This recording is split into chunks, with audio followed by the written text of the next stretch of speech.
রোজ বিকেলবেলা গিয়ে সব গোবরগুলো করিয়ে ঘুরে নিতে হবে। সেই ঘুটো দিয়ে দিলে 1 মাস 30 দিন দিয়ে দিলে 50 টাকা দিতে।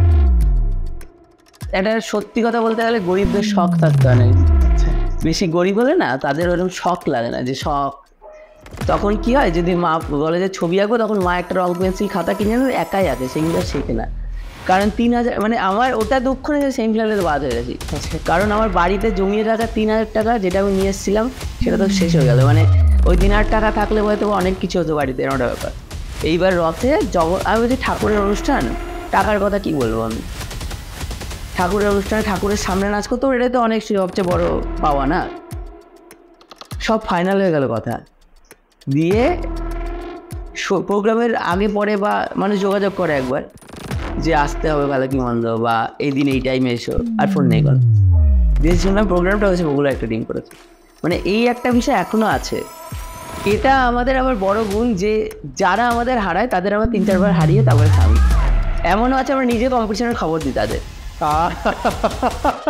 2019 লকডাউনের আগের বছর, মানে তখন আমাদের স্টুডেন্ট সংখ্যা 300 স্টুডেন্ট আছে আমাদের কাছে, মানে অনেকটাই বেশি। কিন্তু তারপরে 2020-তে লকডাউন হয়ে যায়, স্টুডেন্ট সংখ্যা 20 হয়ে যায়। তো লকডাউনের শেষের দিকে 2020 শেষে ডাকে আমাকে ডান্স বাংলায়, তো তখন আমি ডান্স বাংলায় যাই, এবং সেখান থেকে সেই ডান্স বাংলায় একটা বিশাল দরজা খুলে গেল আমার কাছে। চারিদিকে একটা রব পড়লো যে ডান্স বাংলায় গেছে বগুড়া থেকে একজন। সেই 21 সালে আমাদের স্টুডেন্ট 500 হয়ে যায়, মানে যে 20টা স্টুডেন্ট নিয়ে লকডাউনের পরে আমরা শুরু করলাম, সে 21 সালে শেষ হতে হতে আমাদের স্টুডেন্ট সংখ্যা আবার 500 হয়ে যায়। আমাদের এখানকার সবাই চায় যে নাচ করে টিভিতে যাব। আচ্ছা, মানে সব মা বাবারই ইচ্ছা থাকে আমার ছেলে মেয়ে একটু টিভিতে যাক, তাহলে বিশাল পাওনা। মাঝখানে ধাপগুলো গায়েব। হ্যাঁ, রাজ্যে যাওয়ার পরে রাজ্যে নাচের সময় অনস্পট আমাদের একজনের পায়ের লিগামেন্ট ছিঁড়ে যায়। আর কম্পিটিশনের বাজারে না থাকলে না তোমাকে লোকে ভুলে যাবে, আর তোমাকে লোকে ভুলে গেলে মনে রাখবে যে মনে রাখার জন্য অন্য একজনের জন্ম হয়ে যাবে, এবং সেদিন তোমার কেরিয়ার শেষ। সামনে আবার আমাদের অনেক কম্পিটিশানে নাম দেওয়া রয়েছে, মানে সব বড় বড় কম্পিটিশান বলতে এমন কম্পিটিশান আছে যেখানে টেন্স লুইস জাজমেন্ট করবে, মানে ওয়ার্ল্ড ওয়াইড কম্পিটিশন বলতে গেলে সেরকম।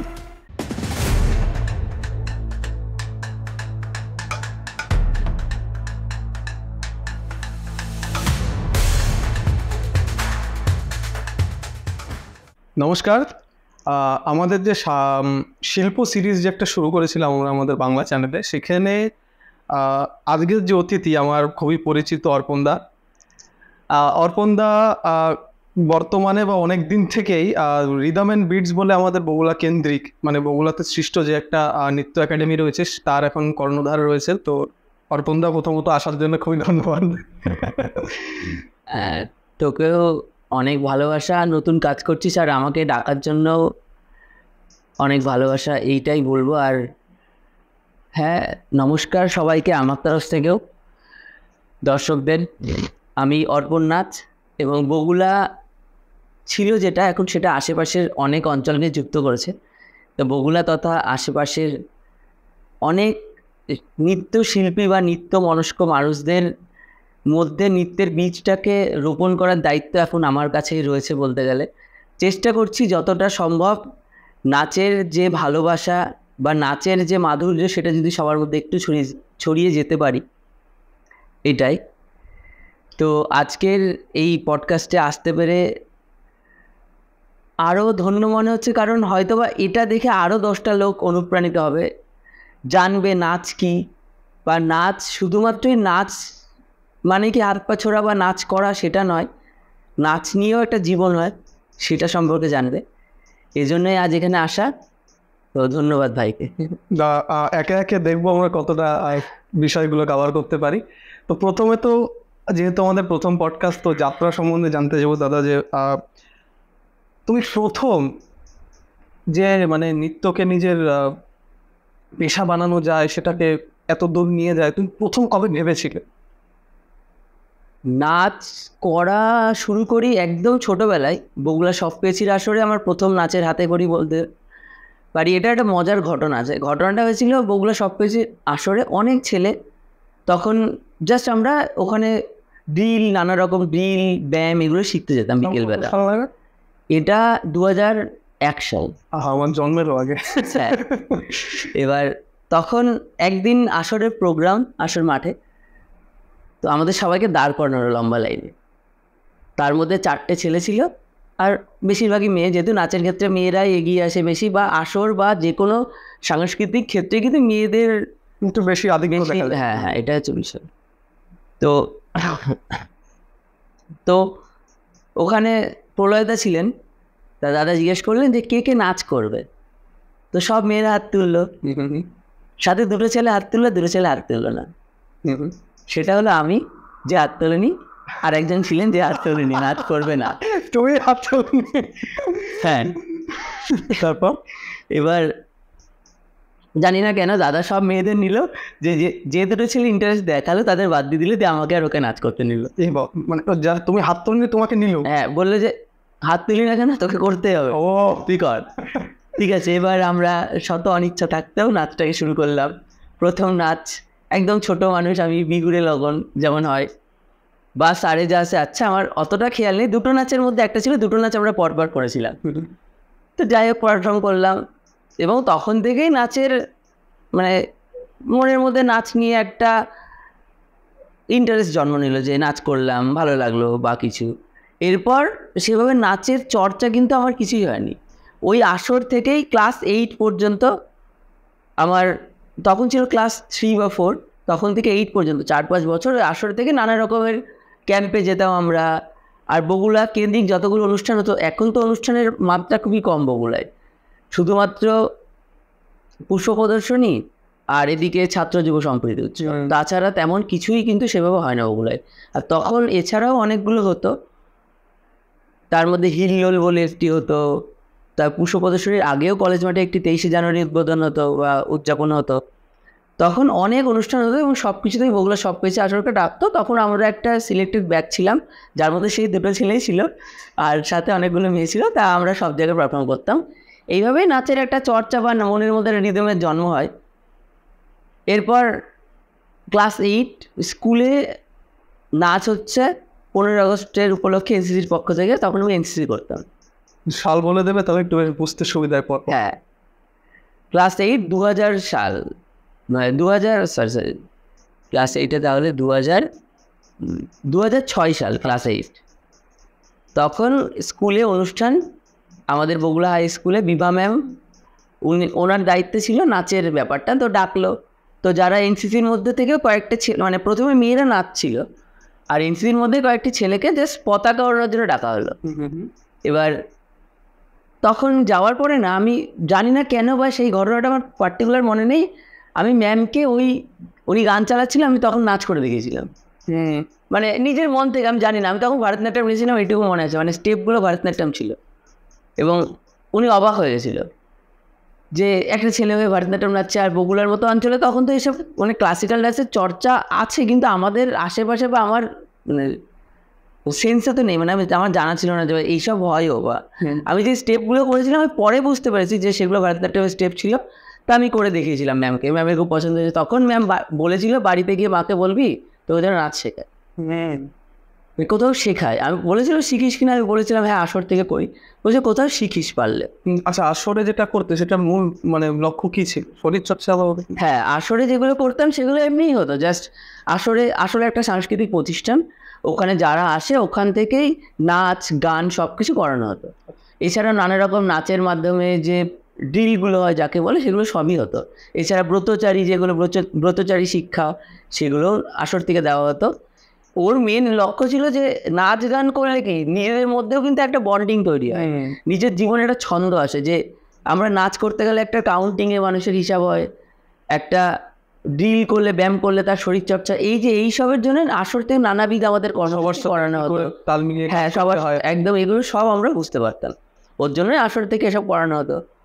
তো ক্লাস 8-এর পর বাড়ি এসে মাকে বললাম, মা তাহলে ম্যাম বলছিল নাচ শেখাতে।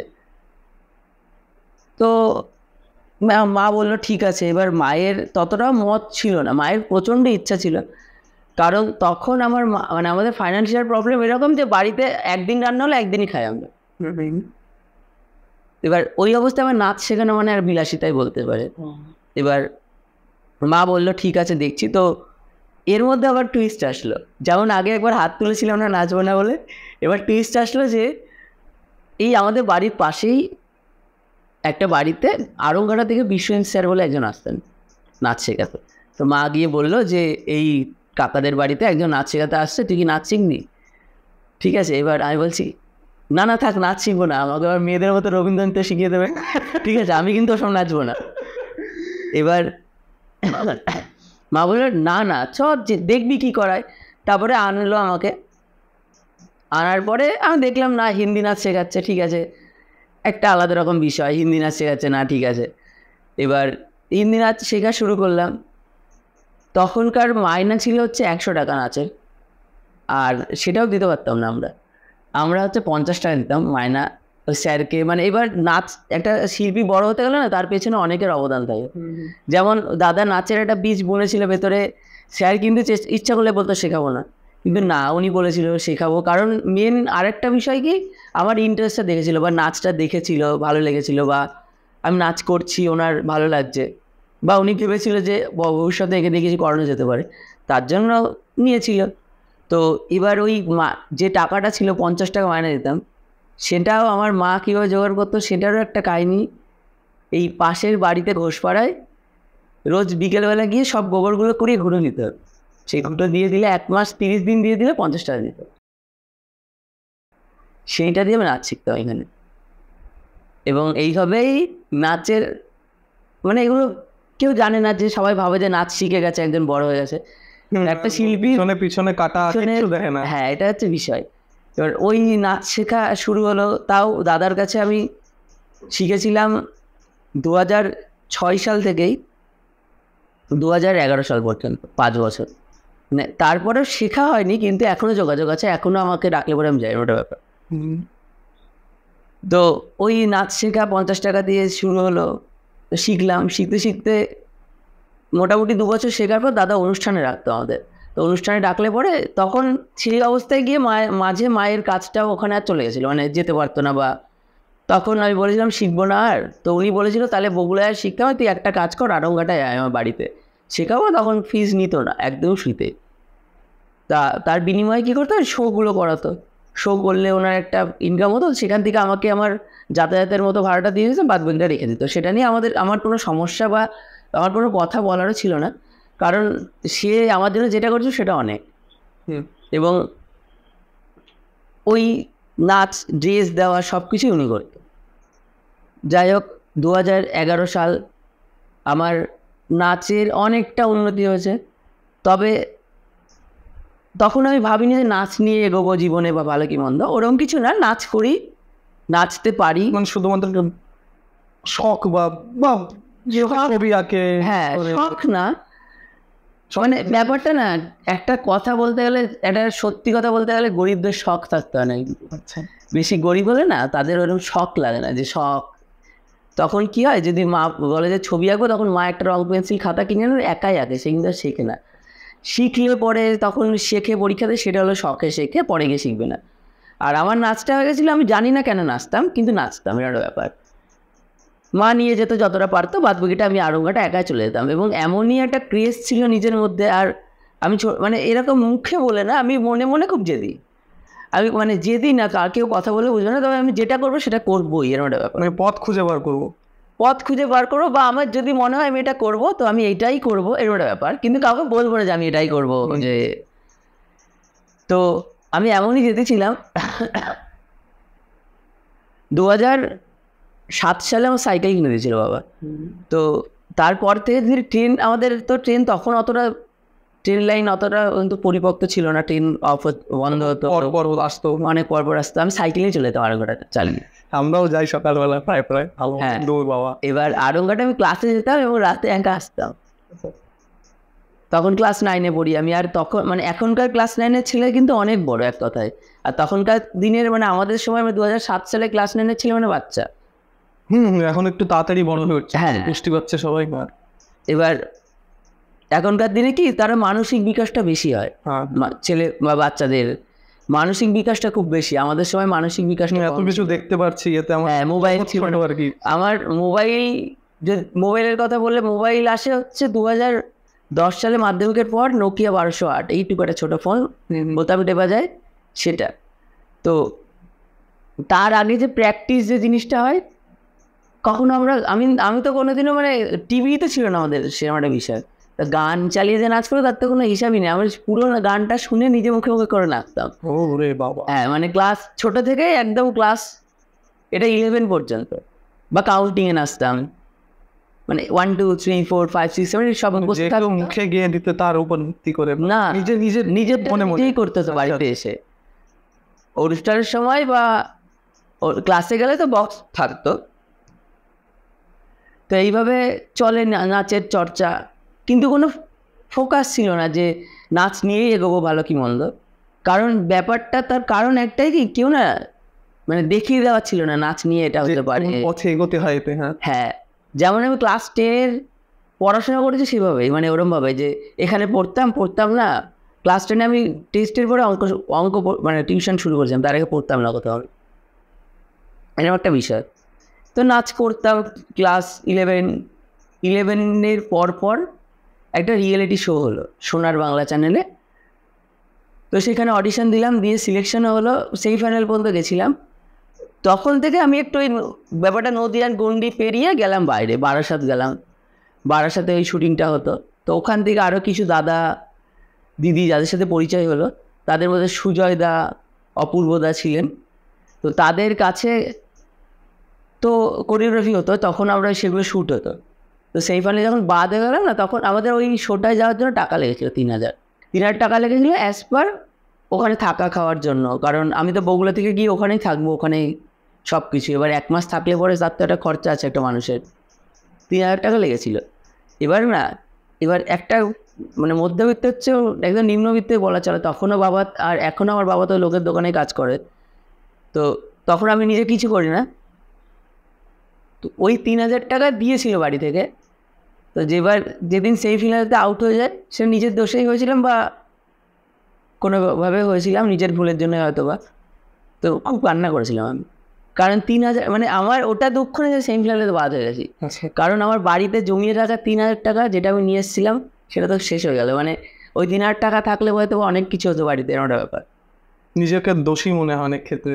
হ্যাঁ মানে তখন তো কিছু বলার নেই মাকে বাবাকে যে 3,000 টাকা নিয়ে নিয়েছি, মানে আমাকে 100 টাকা দিয়ে টিউশন পড়াতেই ভাবতো 10 বার, 3,000 টাকা আমি নষ্ট করে ফেলেছি। মানে আমি তখন এবার আবার মনের মধ্যে এইসব আবার বেশি যে 3,000 টাকা আমি নষ্ট করে ফেললাম। 3,000 টাকা থাকলে কি না হয়েছে, 3,000 টাকা মানে একটা দুটো সময় তো আরো অনেক বেশি টাকা। 3,000 টাকা আমি দেখিনি, এরকম ব্যাপার মা দিয়েছে, 3,000 টাকা এত টাকা আমি একসাথে দেখিনি, ওটা ব্যাপার। তো 3,000 টাকা আমি নষ্ট করে দিয়ে খুব কান্নাকাটি করলাম। ওই দাদা সুজয় দা, অপূর্ব দা তো বললো যে কাকি, তখন পুজোর প্রথম কাকি আমাকে বল বাড়ি চলে যেতে, তাহলে এখানে শো করলে পরে কিছুটা ইনকাম হবে, তখন সে টাকাটা একটা ঘাটতি হবে, তখন ওখানে থাকা দিয়ে আরেকটু মডিফাইড ডান্স শেখা, আরেকটু মানে ব্যাপারটা আমার শেখাগুলো তাহলে আমি দেখতে পাচ্ছি সবই এখান থেকে ওখান থেকে হয়ে যাচ্ছে। এরকম পার্টিকুলার যেমন স্যারের কাছে করেছি, স্যারের কাছেও কিন্তু বন্ধ হয়ে গেল, তারপরে গিয়ে ব্যাচের সাথে সাথে ক্লাস করতাম, মানে আমি কিন্তু সবার সাথে নাচ করতাম, যেতাম মান্থলি ফিস দিতাম না, তাই কি আমাদের ব্যাচেও নাচ করতাম। তো স্যার বলতো সবার সাথে কর তুই, মেয়েদের সাথেও করতাম, মেয়েদের নাচগুলো করতাম, সবই করতাম। তখন আর অত বাজ বিচার আসেনি মনে, মানে যখন ভেবেছিলাম রবীন্দ্র তো নাচবো না, সেই বাজ বিচার মন থেকে উঠে গেছে যে নাচ নাচ নাচ নাচ মানে নাচ। যেমন পড়াশোনা মানে পড়াশোনা, ম্যাথ সায়েন্স আর্টস যেটাই পড়লে তো শিখছই, সেরকমই নাচ করলে তো শিখবেই। তা তখনও ওখানে গিয়ে শোটাও করলাম, করার পরে কিছুটা টাকা আসলো, তারপরে পুজোর পরে বাড়ি চলে এসেছিলাম। এবং তারপর আমরা ওই দাদাদের সাথে যোগাযোগ ছিল, আস্তে আস্তে বিশুদার সাথে আমার যোগাযোগটা কমতে থাকে, কারণ যেহেতু ওদিকে যাওয়া আসা চলছে দাদার কাছে আর থাকতে পারছি না, মানে যার কাছে আরঙ্গাটা যেতে, হ্যাঁ ব্যাপারটা আস্তে আস্তে তার যোগাযোগটা কমতে থাকে, কিন্তু যোগাযোগ কমতে থাকে, কিন্তু পরিচয় বা সেই মনের মিলটা ভালোবাসাটা একই থাকে। তো তারপর আমরা ওই সুজয়দার বাড়িতে একদিন একটা নিমন্ত্রণে যাই, সবাইকে ডাকে এবং বলে যে তার পরবর্তী দিনে পদাতিক একাডেমি আছে শিয়ালদায়, সেটা শিয়ালদার মানে খুব বড় নাচের একটা একাডেমি টাইপের স্কুল না, ছোটোখাটো স্কুল না, ওখানে মানে ওই পদাতিক একাডেমিতে বিরজু মহারাজ এসে শিখিয়েছে, এতটাই বড়। সেখানে আমরা একটা অডিশন দিতে যাই, যে ওখানে টিচার রিক্রুট হবে, যে যারা শিখবে, যারা অডিশনে পাস করবে তাদের শেখানো হবে ওখানে 3 মাস, তারপরে তার ট্রেনিংয়ের পরে তারা শেখাবে বাইরে। তো সেখানে যা অডিশন দিয়ে এবং যথাযথ চান্স পায়, যেহেতু নাচের মানে ধরনটা ভালো ছিল। এবার তারপরে ট্রেনিংও করি, তারপরে পোস্টিং হয় মুম্বাই, কিন্তু বাড়ি থেকে তো আর ছাড়বে না মুম্বাই। পোস্টিং বা কতদিন?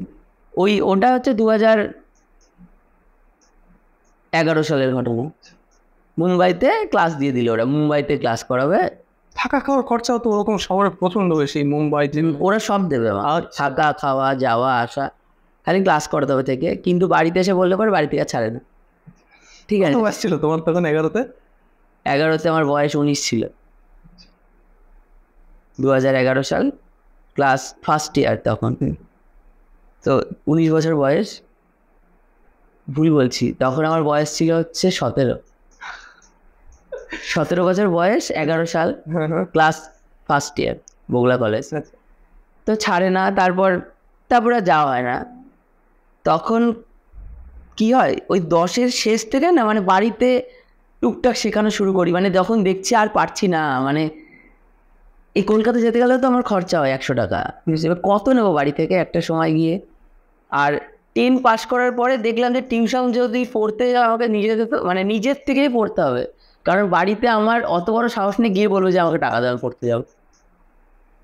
তো আমি ক্লাস 10-এর পরে টিউশন পড়াতাম একটা, তখন 1 সপ্তাহ টিউশন পড়াতাম, মানে পুরো মাসে 100 টাকা দিত।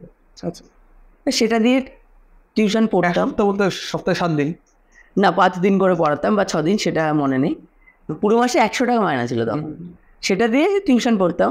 এবার দেখলাম যে এবার আমার একটা ব্যাপার ছিল, মেন্টালিটি এটাই যে আমি নাচের মানে পড়ার টিউশন দিয়ে পড়তে যাচ্ছি, তাহলে নাচের যদি কিছু শেখায় সেখান দিকে আসলে আমি নাচ শিখতে পারবো, যেহেতু আমার এখনো শিক্ষাটার কিছুই হয়নি। মানে নাচ এমন একটা জিনিস, নাচ অনেক বড় বড় যারা রয়েছেন গুরুরা, তারাও এখনো কারো না কারো কাছে শেখে। মানে নাচের প্রচুর শেখার জিনিস আছে। ঠিক আছে, এবার সেগুলো শুনবো আস্তে আস্তে, আমি এইটা শেষ করিনি। হ্যাঁ, এবার আমি হচ্ছে বাড়িতে নাচের ক্লাস স্টার্ট করি 2010-এর শেষের দিকে শুরু করি। তার আগে দু একজন করতো ফেব্রুয়ারির 15 তারিখ থেকে, তাও মনে আছে আমার। একটা ওই পড়ার স্টুডেন্টই নাচ করাতাম, 1-2 জন। তারপরে সেভাবে ক্লাসটা চালু করি শেষের দিকে 2010 সাল। এবং ওই যে তখন মাইনে নিতাম 50 টাকা, সেটা দিয়ে আমি 2010-11 সাল থেকে আমি শেখা শুরু করলাম বারাসাতে দীপ স্যারের কাছে। তখন ডান্স বাংলা ডান্স সিজন 1, তখন দীপ স্যারের বিশাল নাম, মানে তখন তখন ডান্স বাংলা ডান্সের টপ কোরিওগ্রাফার। ওনার কাছে শেখা শুরু করি এবং ওখানে শিখি হচ্ছে 7 বছর, 2011 থেকে 18 পর্যন্ত, 17-18 পর্যন্ত। আর এদিকে বাড়ির ক্লাসে তখন আস্তে আস্তে বাড়তে থাকে, বাড়ির ক্লাসের উন্নতি হতে থাকে আস্তে আস্তে। মানে ব্যাপারটা নাচ শেখাতে কেউ যদি ভাবে শেখাতে শুরু করলেই মানে 1 সপ্তাহে বা 1 মাসে হবে না, সেটা অনেক দিন লাগবে, কিন্তু স্টুডেন্ট হবে যদি তার মানে সেই অধ্যাবসায়টা থাকে, নিজের একটা ডেডিকেশন থাকতে হবে, ক্লাস করাবো শেখাবো। আর প্রথম দিকে কম তো হবে, তুমি যদি ডিমোটিভেট হয়ে যাও তো হ্যাঁ, সেটা হবে না। সব কিছুতে শাইন করতে টাইম লাগে, কিন্তু ইউটিউব বলো বা যে কোনো প্ল্যাটফর্মে, চাকরি পরীক্ষা দিতে গেলেও বারবার একটা মানুষ ফেল হচ্ছে, তারপরেই যেতে পারছে। আর যখন পায় তখন দেখবে 3-4টা একসাথে পায়, তখন অনেকগুলো একসাথে পাস করে। তো সেরকমই নাচের ক্লাস চালু করলাম, তো মোটামুটি 2-3 বছর পরে গিয়ে মোটামুটি গোটা 40-50 জন হলো। এবার সেটা অনেক, তখন ওই টাকাটার থেকে আমি বাড়িতেও দিতে পারছি টুকটাক অল্প যা দিই। বাড়ির অবস্থা আস্তে আস্তে ভালো হচ্ছে নাচের ক্লাস। আর আমার ক্লাসে প্রথম দিকেই ওই 2010 সালে শিখতে আসে আমার একটা বন্ধু অরিন্দম। আমাদের পাড়াতে থাকে, হ্যাঁ, তার সাথে পরিচয় আছে ছোটবেলা থেকে। হ্যাঁ, এবার ও তখন থেকেই রয়েছে একসাথে। প্রথমে শিখতো আমার কাছে, তারপরে আমার সাথে আবার কলকাতায় নিয়ে গেছিলাম ওকে শিখতে, তারপরে এখনো একসাথে আছি আমরা। এবার ওই যে একটা নাচের ক্লাস আস্তে আস্তে আস্তে আস্তে দাঁড়ালো, এবং তারপরে মডিফাই করতে থাকলাম ক্লাস, আয়না বসালাম, বগুড়ার প্রথম ক্লাস যেখানে আয়না রয়েছে, এরকম একটা ব্যাপার। তখন হ্যাঁ, তোমার ঘরে আমি গিয়েছিলাম, ওটা মানে এখন তো পুরো এটা আলাদা ঘর। ওর আগে আমি ওই একটা কোণার যে ঘরটায় বসেছিলি হ্যাঁ হ্যাঁ হ্যাঁ। তার পাশের ঘরটায় নাচ শেখাতাম। আচ্ছা। আয়না রয়েছে, বেশ একটু কালার টালার করেছিলাম নিজেরাই ওয়াল পেন্টিং করে দাঁড় করানো একটা ক্লাস। ওইভাবেই ক্লাসটা দাঁড়ায়। তখনও আমি এদিকে গভর্নমেন্ট জবের জন্য খাটছি এবং টুকটাক পাসও করি। এবার এমনও হয় যে পাস করছি, গিয়ে দৌড়াতে যাচ্ছি, দৌড়াতে গিয়ে ভাবছি যে কেন দৌড়াচ্ছি আমি এখানে। এটা মানে একদম সত্যি কথা। আমার মনে আছে আবগারি রেসে আমি দৌড়াচ্ছি, পাস করেই যাব, কেন দৌড়াচ্ছি কেন ওটা ব্যাপার। কি আমি আদৌ চাকরি করবো এগুলো মানে তুমি পাস করে গেলে মানে বেশি ক্ষতি হয়ে যেত তোমার। হ্যাঁ, দিয়ে আমি 0.5 মিলিসেকেন্ড ফেল। ঠিক আছে, ওই একটাতে দৌড়াতে গেছি, তারপরে তো দৌড়াতেই যায়নি বলতে গেলে। দৌড়ে মানে রিটেন পাস করি বলতে, মানে এটা একটা বিশাল মজার বিষয় যে বাড়িতে দেখানোর জন্য কি যে আচ্ছা আমি পরীক্ষাটা দিচ্ছি দেখো পাস করছি। না, বাড়িতে দেখানোর কিছু নেই, কারণ মা বাবা সেভাবে কোনোদিনও চাপ দেয়নি যেটা করতে হবে।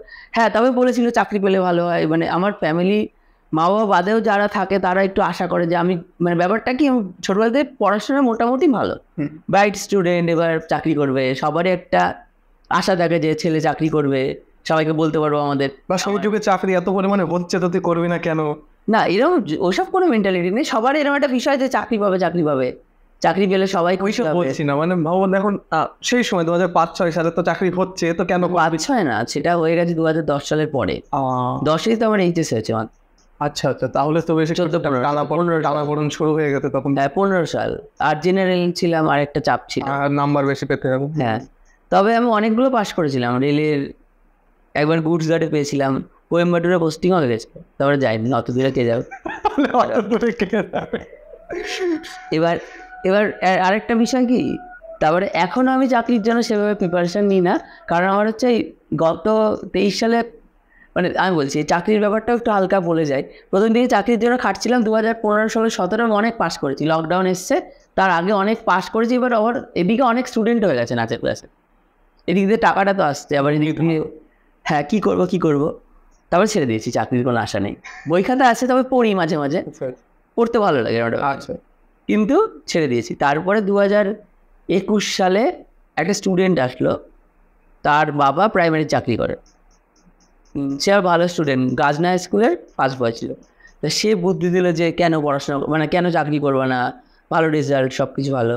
তারপরে ডিএলএড করালো জোর করে, সে নিজেই ভর্তি করে দিল গিয়ে ডিএলএডে, যে ডিএলএডে ভর্তি হও। ডিএলএড করলাম 21 সালে, 23 সালে কমপ্লিট হলো, 23 সালে প্রাইমারিতে পাসও করে দিচ্ছে। এবার প্রাইমারি ইন্টারভিউ হলে পরে, প্রাইমারি পেয়ে গেলে প্রাইমারি করবো, ইচ্ছা আছে। কারণ প্রাইমারি করলে পরে কি আমার দুটোই থাকবে, চাকরিটাও থাকবে, এদিকে ক্লাস তো বিকেলবেলা। মানে খুব বেশি চাপ নেই প্রাইমারিতে এরকম, মানে প্রাইমারিতে চাপ থাকলেই বা 4টার মধ্যে তো শেষ হয়ে যায় আমার, তারপরে ক্লাসে। এই যে আমার দিনের বেলাটা তো চাপ থাকে না, বাড়িতে থাকে। হ্যাঁ, একটু ক্লাসের টাইমটা কম দিতে পারবো, কিন্তু ক্লাসটা কন্টিনিউ করতে পারবো, আর নিজের নাচটাও। একবার এক জায়গায় স্থিতি হয়ে গেলে তুমি পুরো দমে নাচটা করতে পারো, যে আমার আর কোনো ভয় নেই। হ্যাঁ, আর এখনকার দিনের মানুষ নাচটাকে দেখে ভালোভাবে। হ্যাঁ, এখন অনেকে মানে সম্মান দেয়, পরিষ্কার কথা। তাও একজন প্রাইমারি টিচার হয়ে গেলে পরে তখন সম্মানটা একটু বাড়বে। এবার আরেকটা বিষয় হয় যে ব্যাপারটি বগুলা বা সব জায়গায় একটা বিষয় থাকে যে চোখ টান, এদিকে তাকাবো ওদিকে তাকাবো। এমন হয়েছে আমাদের সাথে, আমাকে প্রোগ্রামের কথা বলেছে ফোন করে, হ্যাঁ ভাই প্রোগ্রাম করতে হবে, ঠিক আছে আমরা হ্যাঁ বলে দিয়েছি, দিয়ে প্রোগ্রামটা হয়েছে, কিন্তু আমাদের ফোন করেন যে আসো, কি ভালো কি মন্দ এসো। দেখছি ওই প্রোগ্রামটাই বগুলারই একটা টিম করছে, মানে প্রোগ্রামের জন্য ফাইনাল। হ্যাঁ, আমি জানিয়ে দিচ্ছি, হ্যাঁ যাবো, ঠিক আছে। আমাকে বলেছে প্রোগ্রামে কত টাকা নেবা, আমি বলছি টাকার মানে একটা, এটা খুব রিসেন্ট ঘটনা, এইবার রথের ঘটনা, তাও বলে দিচ্ছি। এইবার রথে আমি বলছি ঠাকুরের অনুষ্ঠান, টাকার কথা কি বলবো আমি, ঠাকুরের অনুষ্ঠানে ঠাকুরের সামনে নাচ করতে, এটাই তো অনেক সবচেয়ে বড় পাওয়া না। সব ফাইনাল হয়ে গেল কথা, দিয়ে প্রোগ্রামের আগে পরে বা মানুষ যোগাযোগ করে একবার যে আসতে হবে ভালো কি মন্দ, বা এই দিন এই টাইমে এসো, আর ফোন নেই কোনো। দিয়ে শুনলাম প্রোগ্রামটা হয়েছে, বগুলা একটা টিম করেছে, মানে এই একটা বিষয় এখনো আছে। মানে বুঝতে পারলাম যে কিভাবে মানে তোমার মানে সেই রকম একটা স্ট্রাগলের জায়গা থেকে শুরু করে মানে নিজের যখন একটু ভালো জায়গায় পৌঁছায়, হ্যাঁ, মানে লোকে তো দেখে এটা করছে, মনে হয় বিলাসিতা করছে, শখে করছে, মনে হয় বহুত টাকার ব্যাকিং আছে, তাই না এইভাবে শখের জিনিস কে করতে পারে, বহুত কথা বলে। তো মানে এইভাবে উঠেছে, মানে সেটা জেনেও মানে ভালো লাগলো। বিষয় যাই হোক, যে এইভাবে যে স্ট্রাগল করে মানুষ ওঠে নিজের জায়গায় দাঁড়িয়ে থেকে, সত্যি প্রমাণ করে দেয় যে মানুষ না, এটা একটা বিষয় যে প্রত্যেকটা মানুষ যারা প্রতিষ্ঠিত হয় যে কোনো একটা ফিল্ডে, পার্টিকুলার ফিল্ডে প্রতিষ্ঠিত হতে গেলে না তার পেছনে স্ট্রাগলটা থাকে। এবার কেউ বলতে পারবে না যে আমার পেছনে স্ট্রাগল নেই। যার বাবার অনেক পয়সা কড়ি আছে বা যার নেই, যার অনেক পয়সা কড়ি আছে তারও একটা স্ট্রাগল আছে আলাদা রকম, যার অনেক নেই তারও একটা স্ট্রাগল আছে আলাদা রকম। এটা এবার আরেকটা বিষয় মনে করি, যারা জেদি আর যারা স্ট্রাগল করে তারাই কিন্তু দাঁড়ায়, ঠিক আছে? এবার যে স্ট্রাগল করবে না তার সে কখনো দাঁড়াবে না। কেউ বলতে পারবে না স্ট্রাগল না করে দাঁড়িয়েছি, স্ট্রাগল না থাকলে হবে না। এবার যখন আমি শুরু করি নাচ, তখন মানে আমার মনে হয় আমার এই যে অনেক স্টুডেন্ট আছে, অনেক মায়না পাচ্ছি বা অনেককে আমি রাখতে পেরেছি আমার সাথে, অনেককে মায়না দিচ্ছি, এটা নিয়ে আমার কোনো মানে সাকসেস এটা না। আমার তো মনে হয় না এটা আমার সাকসেস। আমার কখন মনে হয় না আমি সাকসেস যখন দেখি আমি যাদের দেখে নাচ করেছিলাম না, যে এই মানুষটাকে দেখে এটা কপি করি, বা এটা কেউ বলতে পারবে কাউকে কপি করি না, কপি করি হ্যাঁ, এবার তাকে একটু পাল্টাই না, ইন্সপায়ার্ড হই আমি ব্যাপারটা, হ্যাঁ এরকম ড্রেস পরাতে পারে। এখন না সেই মানুষগুলো আমাদের দেখে ইন্সপায়ার্ড, এটা হচ্ছে আমাদের সবচেয়ে বড়। আমি নিজেও বলছি, বগুলারও দুই একজনকে দেখেছি যে হ্যাঁ এরা এরকম করে, বাহ এরকম হতে পারে, বা বগুলা না আমি বেশিরভাগই বাইরে দেখেছি, কিন্তু তারা আমার বন্ধু বান্ধব। এখন দেখছি তারাই আমাদের জিনিসগুলো নেয় বা আমাদের মতো করে করে ভাবে।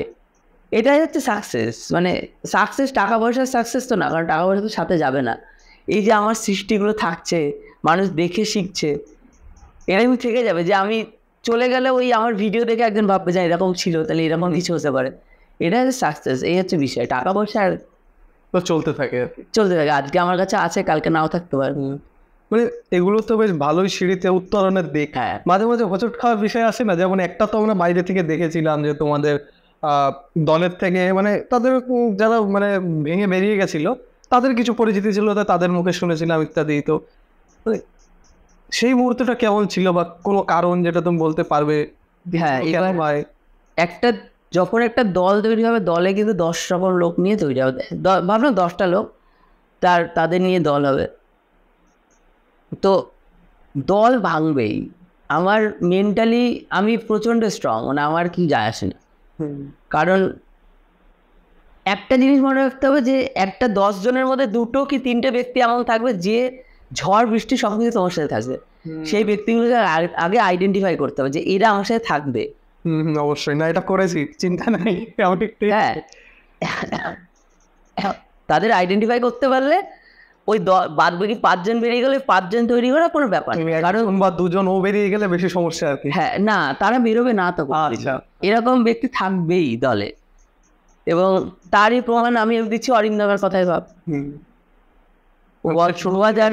2010 সাল 2025 সাল, 15 বছর হয়ে গেল। আমরা কোনোদিনও মানে অরিন্দম আমি কথার কথা কোনোদিনও আমরা ঝগড়াও করি না যে কি হলো এটা কেন করিস নি, বা কি ভালো কি মন্দ, বা আমরা আমাদের মধ্যে কোনো কথা কাটাকাটি নেই যে মান্থলি ফিজ নিয়ে কিছু, সেরকম নেই। তাছাড়া আরও অনেকে আছে। তো যখন দলটা ভেঙে যায়, তখন না দলটা কীভাবে ভাঙে, একটা দল যে কেউ বলে না যে তোমাকে ছেড়ে চলে যাচ্ছি দাদা, তখন বলে দাদা আমার বাড়িতে এই প্রবলেম আছে, ওই প্রবলেম আছে, বা আমি আসতে পারছি না, আমি কাজ করছি। এইভাবে একটা দল ভাঙে। তারা আর কি ধরে ছুটনো দেয় বা কোনো একটা কারণ দেখিয়ে চলে যায়। তখন মনকে বুঝ দিতে হয় যে হ্যাঁ মানুষটা চলে গেল, ঠিক আছে এই ব্যাপার, হয়তো বা আসবে, দরকার থাকলে কথা বলবে। খারাপটা তখন লাগে যখন দেখা যায় 2 মাস পরে 3 মাস পরে ওই মানুষটা অন্য কোনো দলের সাথে কাজ করছে। তারও না বলেই যে আমার সাথে কি সমস্যা ছিল, হ্যাঁ, এটা হচ্ছে সবচেয়ে বড় কথা, যে আলোচনা খুব বড় জিনিস। আলোচনা এমন হতে পারে যে কোনো কারণই ছিল না, আমার ব্যক্তিগত ইচ্ছা যে আমি আলাদা করে কিছু করবো, না ব্যাপারটা হয় এরকম যে একটা প্রবাদে জানো তো যে বাঁশের চেয়ে কুঞ্চির জোর বেশি।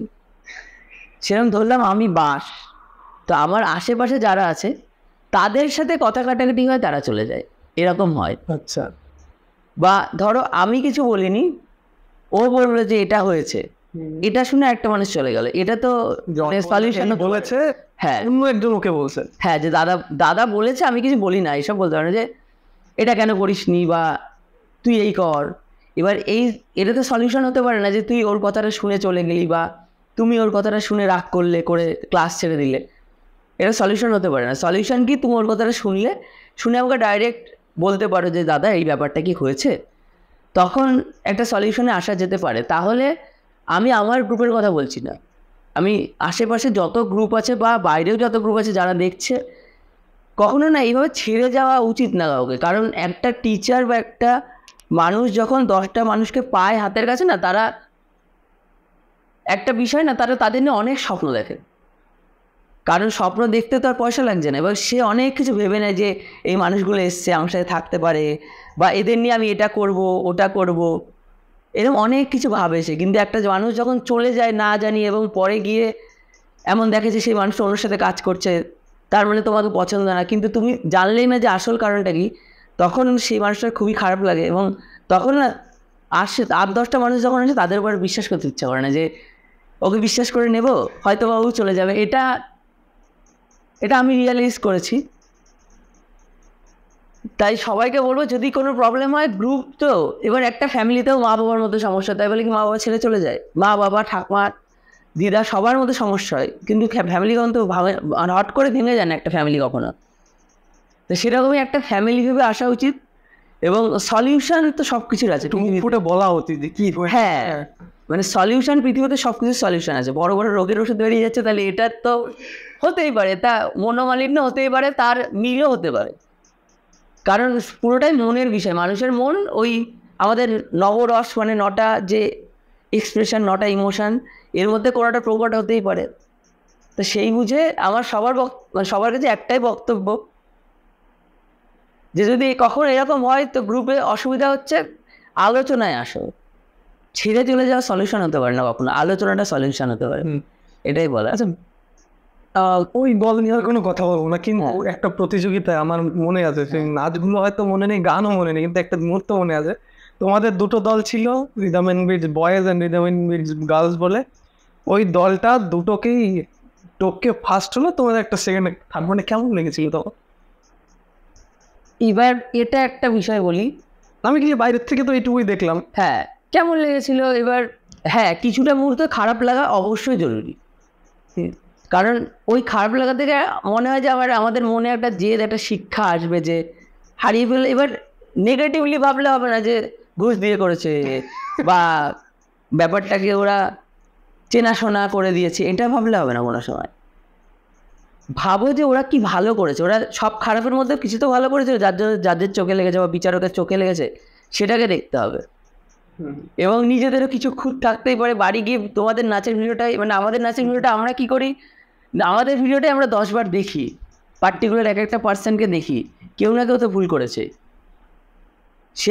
সেটা থেকে পরের বার ওভারকাম করার চেষ্টা করি এবং ভাবি যে ওই মানুষটা যদি খুবই ভালো করে তাহলে সেটা কিংবা বিট করা যায়, এটা ভেবেই আমরা এগোই। তবে খারাপ লাগে অবশ্যই, সেই একদম সত্যি কথা বলতে যেদিন কম্পিটিশান হয়, যেদিন রেজাল্টটা দেয়, সেই দিনটা পুরো দিনটাই খারাপ থাকে, খারাপ লাগে। সবাই গ্রুপ মেম্বাররা সবাই চুপচাপ থাকে এবং খারাপ লাগে তখন। তারপর ঠিক হয়ে যায় একদিন পরে। আর কত একটা জিনিসের বিষয়, মানে ভালো একটা ঘুম হলে হ্যাঁ ঘুমের জন্য না, মানে একটা জিনিস নিয়ে মানুষ অত আপসেট থাকতে পারে না, কারণ কম্পিটিশান তো একের পরে আসতেই থাকবে। আজকে পড়ে গেলাম, উঠে দাঁড়িয়ে পরের দিনের কথা ভাবি। আর কোনোদিন মুখোমুখি হয়েছিলে কোনো প্রতিযোগিতায়? এটা আমাদের আবার বড় গুণ যে যারা আমাদের হারায় তাদের আমরা 3-4 বার হারিয়ে তারপরে সামনে হয়েছিল, তার মানে আমি দেখিনি হয়তো। হ্যাঁ, এমন কোনো গ্রুপ বলতে পারবো না যে তাদের মুখোমুখি আমরা হইনি। এবং এমনও আছে আমরা নিজে কম্পিটিশনের খবর দিই তাদের, মানে লিফলেটটা কম্পিটিশনের প্রতিযোগিতার যে নিয়মাবলী সূচি, ওটা পাঠাই আমরা হোয়াটসঅ্যাপে, যে কোনো মারফত আর কি, তার হাতে গেলেই হলো। হ্যাঁ পাঠিয়ে দিই, তারা আসে এবং তারপরে মুখোমুখি হয়। যদি জিততে পারলাম ভালো, না জিততে পারলাম আরও ভালো, তো আবার শিখবো। তবে পাঠাই, তাদের ডাকি বারবার। তবে এরকম হয়েছে যে 3-4 বার হারিয়েছি। আর আমরা কম্পিটিশনে সেকেন্ড খুবই কম হয়েছি, খুব কম। মানে আমরা গ্রুপ কম্পিটিশনের কথা বলছি, গ্রুপে আমরা সেকেন্ড হয়েছি, তাও আমি বলে দিতে পারবো যে হাতে গুনে এতবার সেকেন্ড হয়েছি, এতবার থার্ড হয়েছি, আর ফোর্থ আমরা হয়নি কোনোদিনও, এতবার সেকেন্ড এতবার থার্ড আমরা গুনে বলে দিতে পারবো যে এতবার সেকেন্ড এতবার থার্ড, বাদ দিয়ে সব ফার্স্টই হয়েছি। তবে হ্যাঁ, সেকেন্ড থার্ড হওয়াটা জরুরি অবশ্যই, কারণ জিতে গেলে নিজেকে না যে আমার কি ভুল, আমি সব ঠিক আমার। হ্যাঁ, এটা হচ্ছে বিষয়। কারণ গত কয়েকদিনে তো আমরা একটা কম্পিটিশন জিতছি, একটা সেকেন্ড আসছি, একটা জিতে সেকেন্ড আসছি। এটাও একটা শেখার বিষয় যে যেদিন জিতছি তারপরের দিন যেদিন সেকেন্ড আসছি সেদিন এসে ভালো করে তারপরে যাচ্ছি জিতছি, এরকমটা হতে পারে। যাক, মানে বেশ ভালো লাগলো শুনে যে আমি পরের খবরটা জানতাম না যে কবার হারিয়েছে। যাই হোক, মানে বুঝতে পারলাম কিন্তু তো। হ্যাঁ, সবাই যারা যতবার হারায়, যতবার না কারোর কাছে মানে 1-2বারের বেশি হারিনি আমরা, তা হারালে পরে তাদের আমরা হারাই, এটা হার জিত লেগেই থাকে। এটা বড় কথা না যে হারিয়েছি বলে আমি খুব বড় না, মানে কম্পিটিশনে যাই তারাও সেকেন্ড হয় আমরাও ফার্স্ট হই, এরকম হয়। কারণ সব দিন পাল্লা এক জায়গায় থাকে না, এদিক ওদিক যায়। মানে এইটা তো মানে দলগত বিষয়টা বললে যে ইয়ে গেল, তোমরা যে মানে এখন যে যে একাডেমিটা চালাও বা স্কুল চালাও যেটাই হোক, সেটা নিয়ে একটু আমাকে বলতে পারবে যে কেমন কি পরিকাঠামো বা কিভাবে লোকে আসে সেটার কাছে? আমাদের একাডেমি এখন আপাতত অনেকটাই বড় হয়েছে, কারণ আমাকে আমার কথা ভাবলে হবে না, আমার সাথে থাকা যে ছেলেগুলি একাডেমিতে খাটছে বা আমার সাথে যারা কম্পিটিশন করছে তারাও কিন্তু এখন নাচ নিয়ে এগোচ্ছে, তাদের কথা আমাকে ভাবতে এক এক করে বললো যে কি করে উন্নতি করেছে, যে আগে এরকম ছিল যে আমরা। তো এর মধ্যেও একটা আপস অ্যান্ড ডাউন ছিল একাডেমি চালানোর বিষয়। 2000 সেটা সবার জীবনে এসেছে, সেটা লকডাউন। 2019 লকডাউনের আগের বছর, মানে তখন আমাদের স্টুডেন্ট সংখ্যা 300 স্টুডেন্ট আছে আমাদের কাছে, মানে অনেকটাই বেশি। কিন্তু তারপরে 2020-তে লকডাউন হয়ে যায়, স্টুডেন্ট সংখ্যা 20 হয়ে যায়, ঠিক আছে, এবং সেটা 1-1.5 বছর ধরে টানা থাকে। তখন বলতে গেলে তখন থেকে আবার নতুন পথ চলা শুরু হয় আমাদের জীবনে, এবং তখন আমাদের জীবনে একটা মোড়ও ঘোরে। মানে এই লকডাউনটা আমার জীবনের কথা বলছি, যে খারাপ দিক তো এনেছে যে স্টুডেন্ট কমে গেছিলো, তারপরে ভালো দিকটা আমাদের লকডাউনই এনেছিল।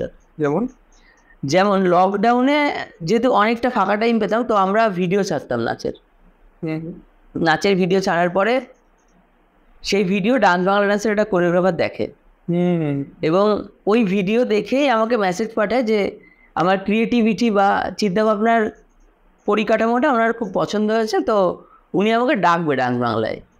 এবং ডান্স বাংলাটা বিশাল স্বপ্ন, সব ডান্সারদের চোখেই এখনও যারা আছে সেরকম আমার মনে ডান্স বাংলাটা স্বর্গ ছিলেন ওটা ব্যাপার। তো লকডাউনের শেষের দিকে 2020 শেষে ডাকে আমাকে ডান্স বাংলায়, তো তখন আমি ডান্স বাংলায় যাই, এবং সেখান থেকে সেই ডান্স বাংলায় একটা বিশাল দরজা খুলে গেল আমার কাছে। চারিদিকে একটা রব পড়লো যে ডান্স বাংলায় গেছে বগুড়া থেকে একজন। না, আমিও শুনেছিলাম সেই সময়, মানে আমরা দেখো ওই জায়গায় খোঁজ রাখি না, তাও কানে গেছে। হ্যাঁ, মানে তখন সবাই জেনেছিল, এবং ডান্স বাংলায় আমি পারফর্মও করেছিলাম অ্যাজ এ কো ডান্সার, মানে একটা ডুও করেছিলাম একটা বাচ্চার সাথে, এবং সেই ভিডিওটাতে জিৎ যে সেলিব্রিটি জিৎ আছেন তিনি কমেন্টও করেছিল আমাকে। এবার সেটার তোমার ছবি দেখেছি ঘরে। হ্যাঁ, সেটাও একটা ভালো প্রভাব ফেলে, এবং সেই 21 সালে আমাদের স্টুডেন্ট 500 হয়ে যায়। মানে যে 20টা স্টুডেন্ট নিয়ে লকডাউনের পরে আমরা শুরু করলাম, সে 21 সালে শেষ হতে হতে আমাদের স্টুডেন্ট সংখ্যা আবার 500 হয়ে যায়। তার সাথে আরও 2টো ব্রাঞ্চ খুলি আমরা, একটা আসাননগরে আর একটা হাঁসখালিতে ছোটো নাচের ক্লাস খুলি, এবং তারপরে আস্তে আস্তে স্টুডেন্ট সংখ্যা বাড়তেই থাকে, তারপরে কমেনি। এখন স্টুডেন্ট সংখ্যা প্রায় 700 ব্রাঞ্চ মিলে, তাই তো? না, এখন তার সাথে আমাদের চাকদাই ব্রাঞ্চ আছে নতুন, আমরা 1 সপ্তাহ হচ্ছে দমদমে ব্রাঞ্চ খুলেছি। তার সাথে রূপদা, বাপুজিনগর মানে বাতকুল্লা আর হরিণডাঙ্গায় একটা ব্রাঞ্চ আছে, যার মধ্যে 2টো ব্রাঞ্চ আমি সিনিয়র স্টুডেন্ট দিয়ে চালাই, কারণ ওই স্টুডেন্ট মানে ব্রাঞ্চগুলো খোলার সময় বলা ছিল যে আমি আসবো না, স্টুডেন্ট দিয়ে আসবে। তুমি মাঝে মধ্যে যাও এমনি? খুব না, ওই 2টো ব্রাঞ্চে আমার কোনো হাত নেই। মানে ওই 2টো ব্রাঞ্চ যারা করে তারাই মানে স্যালারিটা নিজেদের মধ্যে ডিভাইড করে নেয়, তারাই চালায়, ওই 2টো ব্রাঞ্চ ওদেরই। ওটা কিছুটা স্বতন্ত্র আর কি।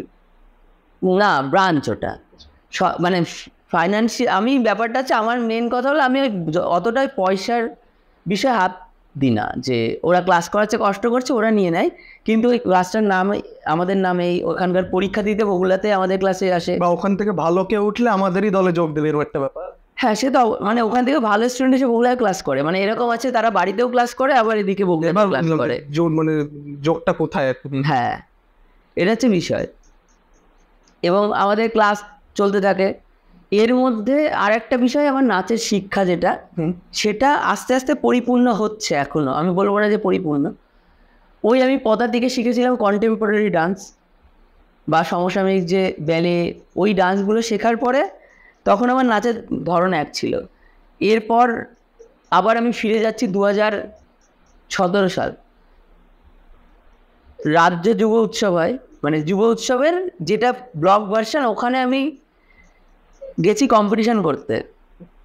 তখন একক কম্পিটিশন করতাম, তখন গ্রুপ কম্পিটিশন করি না। গ্রুপ কম্পিটিশন আমরা করি 17-র পর থেকে, এবং সেভাবে গ্রুপ কম্পিটিশন একদম পুরোপুরি আমি গ্রুপের সাথে খাটি হচ্ছে 23 সাল থেকে। তার আগে আমি একাই পারফর্ম করতাম। আমার ঘরের মোটামুটি 300 প্রাইজ আছে আমার নিজের, স্বতন্ত্র একার নাচে, একক নৃত্যে। হ্যাঁ।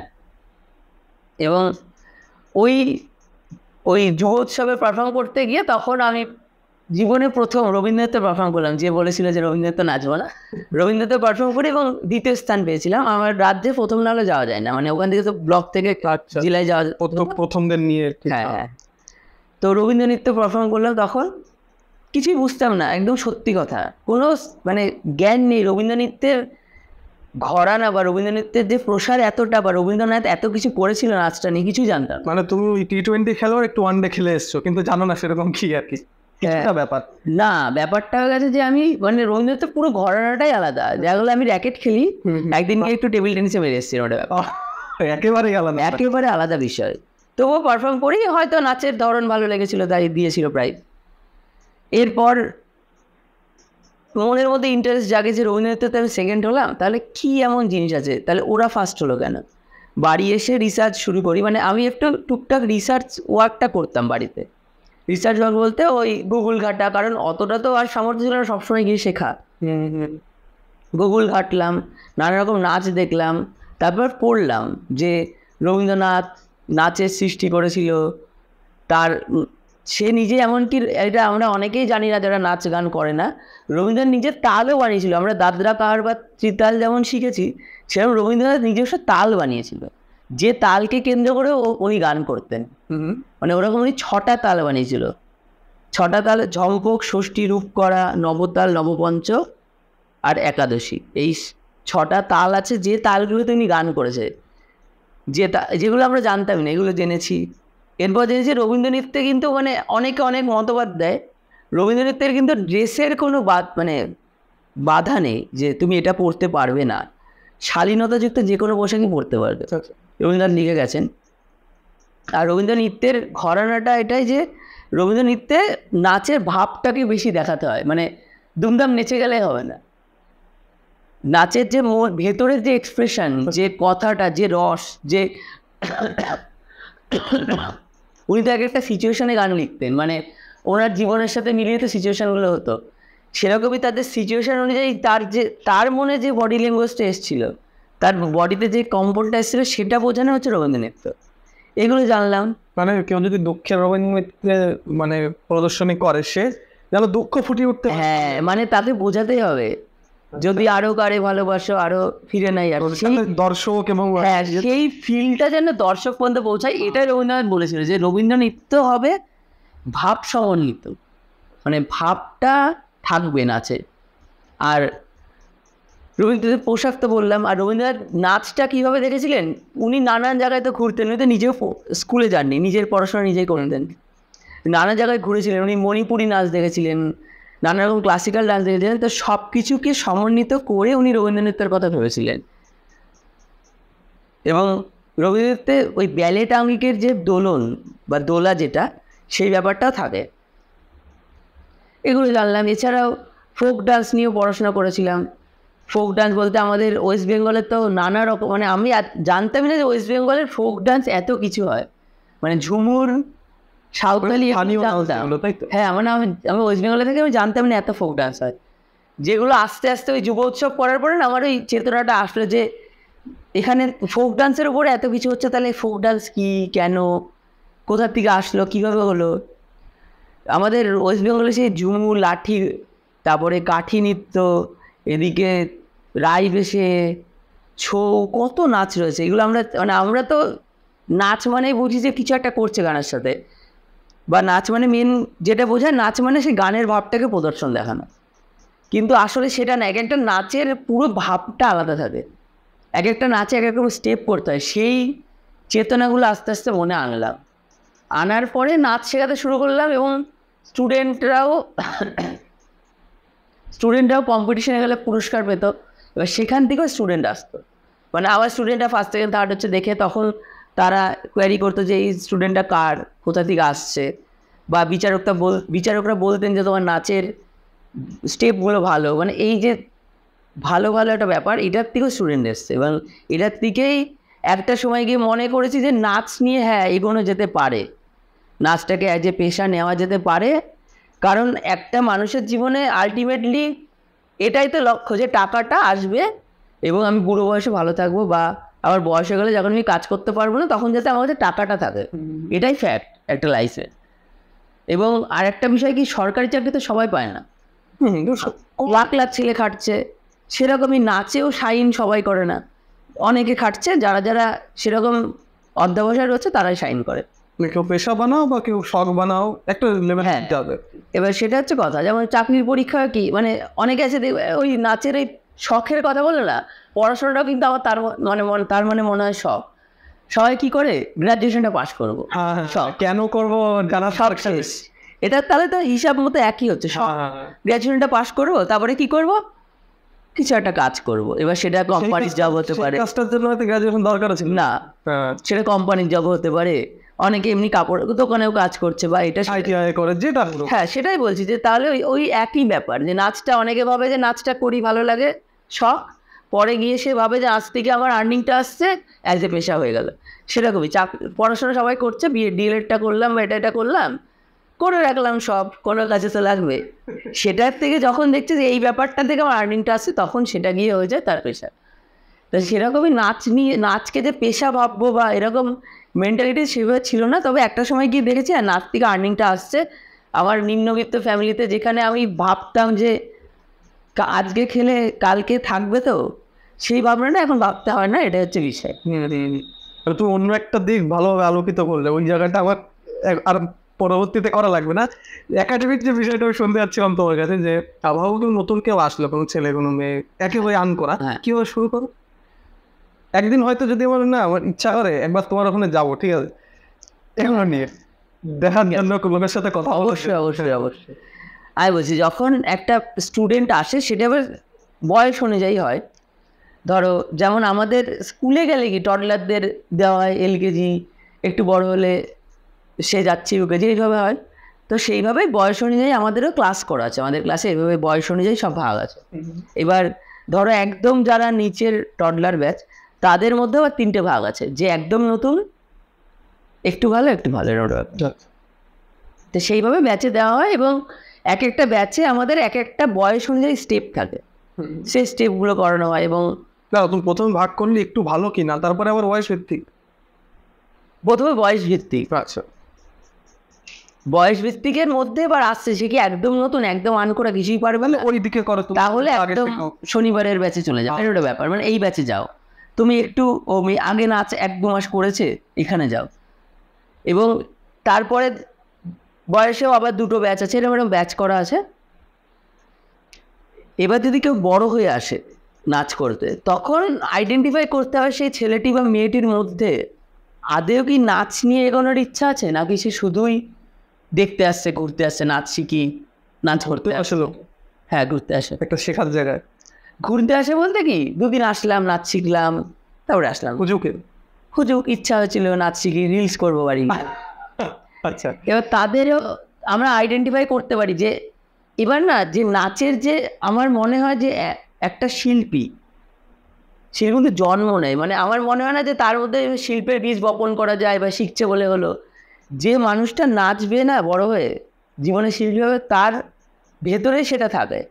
এবং অ্যাজ এ ডান্সার বা অ্যাজ এ শিল্পী তুমি বুঝতে পারো যে এই ছেলেটার মধ্যে সেই ব্যাপারটা আছে প্লাস পয়েন্ট। একটু ধার দেওয়া বাকি আর হ্যাঁ, ধার দেওয়া বাকি বা তাকে সঠিক পথে নিয়ে যাওয়া বাকি। যেমন প্রলয়দা করেছিল বা বিশ্বজিৎদা করেছিল। তারা যদি ভাবতো যে আমার মধ্যে কিছু নেই বা আমি আসবো যাবো ঘুরবো, তাহলে তো তারা আমাকে নাই দেখতে পারতো, বলতো যে আসতে হবে না, মান্থলি ফিস দিতে পারছো না বা তোর ইন্টারেস্ট নেই, তুই করিস না। ভেবেছিল হয়তো বা কিছু আছে, সেরকম একটা ব্যাপার। আমি এটাই বলি যে শিল্পী তৈরি হয় না, জন্ম হয়। একবারে জন্ম হয়, তখন থেকে শিল্পী থাকে সে। এবার হ্যাঁ, একটা নির্দিষ্ট সময়ে গিয়ে সেই শিল্প সত্তাটাকে সে ফুটিয়ে তুলতে পারে, এবং কিছু শিল্পী মরেও যায় মনে মনে, কারণ তার বাড়ির চাপে। সবার ফ্যামিলি কিন্তু সাপোর্ট করবে না। এবং নাচ বলো বা পড়াশোনা বলো, তোমার বাড়ির থেকে কিন্তু বলতে থাকে ছোট থেকে, তুমি ডাক্তার হবে, তুমি এটা হবে, তুমি টিচার হবে। হ্যাঁ, আমি রোগী হবো, ডাক্তারদের দেখবো, হ্যাঁ এছাড়া ডাক্তার অচল। হ্যাঁ, এবার এটা কিন্তু বাড়ির থেকেও একটা মানে বলে, বাড়ি থেকে হয়তো বাবা মা হেসে কথাটা বললো, কিন্তু সেই প্রেশারটা বাচ্চাটার উপর কতটা আছে সে কিন্তু ফিল করতে পারে না। কারণ বাবা মা চায় যে আমি ছোটবেলায় যেটা করতে পারিনি সেটা আমি বাচ্চাকে দিয়ে করাবো। এটা কিন্তু তাদের ভুল ভাবনা, তারা ঠিক ভাবে। না, একটু সুরক্ষিত করবো যাতে। হ্যাঁ, মানে তারও এমন আছে, যেমন আমার মা নিজে নাচ করতে চাইছিল, পারেনি, আমাকে ভেবেছে ছেলেকে নাচ করায়। নাচ করেছি, ছেলে বড় হয়েছে, নাচ করছে, ভালো লাগছে মায়ের। তা বাবার অতটা মতামত প্রথম দিকে ছিল না, বা এখনও অতটাও নেই। তবে যখন দেখছে যে ফাইন্যান্সিয়াল দিকটা অনেকটা উন্নত, তখন এখন আর কিছু বলার নেই এটা বিষয়ে। কিন্তু বাবা আজ থেকে 2 বছর আগেও আমাকে বলেছিল যে, বছর আগে মানে এতটা এগোনোর পরে? হ্যাঁ, প্রায় 6 মাস পরে, যদি মানে আর কদিন পরে আমার ইচ্ছা হলে বলতে পারে কী হলো চাকরিটা আর হ্যান ত্যান টাইপের। এটা এটা বাবা মার ভুল না, এটা বাবা মা চায় যে সে যেভাবে খেটে বড় হচ্ছে। দেখতে পাচ্ছে আমাদের নাচের লাইনে বা শিল্পী লাইনে কিন্তু স্ট্রাগল প্রচুর। কারণ আজকে তুমি এখানে আছো, কালকে তোমার চেয়ে ভালো একজন তৈরি হয়ে যাবে, তখন সবাই ওখানে শিল্পী, ট্রেন্ডের মতো ব্যাপারটা, বুঝতে পেরেছি। এবার বাবা মা তো এটা বোঝে যে মানে সুরক্ষিত নাও হতে পারে আমার ছেলের লাইফ, তার জন্য বাবা চায় যে ছেলেকে সেই স্ট্রাগলটা দেবো না যেটা আমরা করে বড় হচ্ছি। এটা ঠিক, এটা ভুল না, কারণ বাবা মার চিন্তা করার জন্যই তো আছে, আর তো কেউ নেই। বাবা মা না থাকলে তো চিন্তা করতো না। যাই হোক, তো এই বিষয়ে এইভাবে একটা স্টুডেন্টকে দেখে বোঝা যায় যে তার মধ্যে সেই ব্যাপারটা হয়তো বা আছে, তখন আমরা সেই বাচ্চাটাকে না আলাদা করে দিই, আলাদা ডাকি তাকে। আচ্ছা, মানে ধর শো হলে, বা প্রথমে তো একটা মানুষের হাতে করে কী হয়, স্টেজ শো দিয়ে হয়, প্রথমে কম্পিটিশনে নিয়ে নাচ করানো যায় না। স্টেজ শো হলে না, তখন ডাকি বাচ্চাটাকে। হ্যাঁ, যদি বড় ছেলে হয়, যেমন বড়রাও অনেকে আসে এরকম। মানে আমার যে গ্রুপটা আছে, ওই গ্রুপে 2-3 বছর পুরনো ছেলেও আছে, আবার 8 বছর পুরনো ছেলেও আছে, একসাথে পারফর্ম করছে। এবার কে কতটা ডেডিকেশন দেয়, মানে ডেডিকেশন বলতে একটা ফার্স্ট বয় যখন পড়াশোনা করে, তার কিন্তু পড়াশোনার মধ্যে আলাদা ডেডিকেশন থাকে, চারিদিকে দেখছে না কি হচ্ছে। সেরকম একটা ভালো ডান্সার যখন নাচবে না, সে তখন তুমি দেখলে বুঝতে পারবে যে স্বয়ং নটরাজই নাচছে মনে হয় ওর মধ্যে, এরকম একটা ব্যাপার। মানে তখন সে আর দিক বিদিক শুনো, সে কিছু দেখবে না, তখন তুমি সেই ফিলটা করতে পারবে যে না, ও হয়তো বা একটু আলাদা এদের থেকে, ওর মধ্যে হয়তো চেষ্টাটা আছে, সেটা দেখে বোঝা যায়। তখন বলে দাও, মানে যেরকম হয় তাকে কি বলে দাও, বলে দেওয়া সুরক্ষিত যে তুই ভালো, একদম না, তার শেষ জীবন। তখন তাকে, আর আমার ব্যাপারটা যে আমি কাউকে ভালো বলি না। আচ্ছা, মানে আমার মুখ থেকে ভালো শুনতে গেলে সেই স্টুডেন্টের মানে তপস্যা করতে ভালো বলি, এরকম ব্যাপারটা। তুই দেখ এটা যদি আর একটু ভালো হয়। না না না, না না, কেমন হয়েছে নাচটা দাদা, কেমন হয়েছে, ভালো, ঠিক আছে। মানে অনেকে দেখো না, এমন আছে কম্পিটিশনে আবার স্টুডেন্ট সোলো নাচছে, চারিদিকে সবাই হাইপ দিচ্ছে, মানে খুব একটা বিষয়, খুব ভালো, খুব ভালো হয়, বিশাল নাচ করিস না, কি নাচ করিস, গা ভাঙিস না, জ্বলিস না, আরো ভাই, মানে সেই একটা চাঁদে খুন্দারা। হ্যাঁ। মানে এবার এটা যদি আমি না করি, তাহলে তো ওদের মধ্যে একটা মানে মানুষের মধ্যে ইগো যেটা, সেটা চলে আসে। মানে আমি ভালো, আমাকে সবাই ভালো বলছে, তার আমার বক্তব্য, আমি যতদিন ভালো না বলবো তুই ভালো হতে পারবি না, প্র্যাকটিস করে যা। তা সেরকম সেই ছেলেকে বা সেই মেয়েকে ডাকা হয় আলাদা শো, মানে আলাদা আমরা প্র্যাকটিস করে আমাদের সাথে শোটাও করায়। তখন তারা এগোয় আস্তে আস্তে, এবার যার যতটা শাইন করা সে ওখান থেকেই করে। এইভাবে একটা বাচ্চা ওঠে।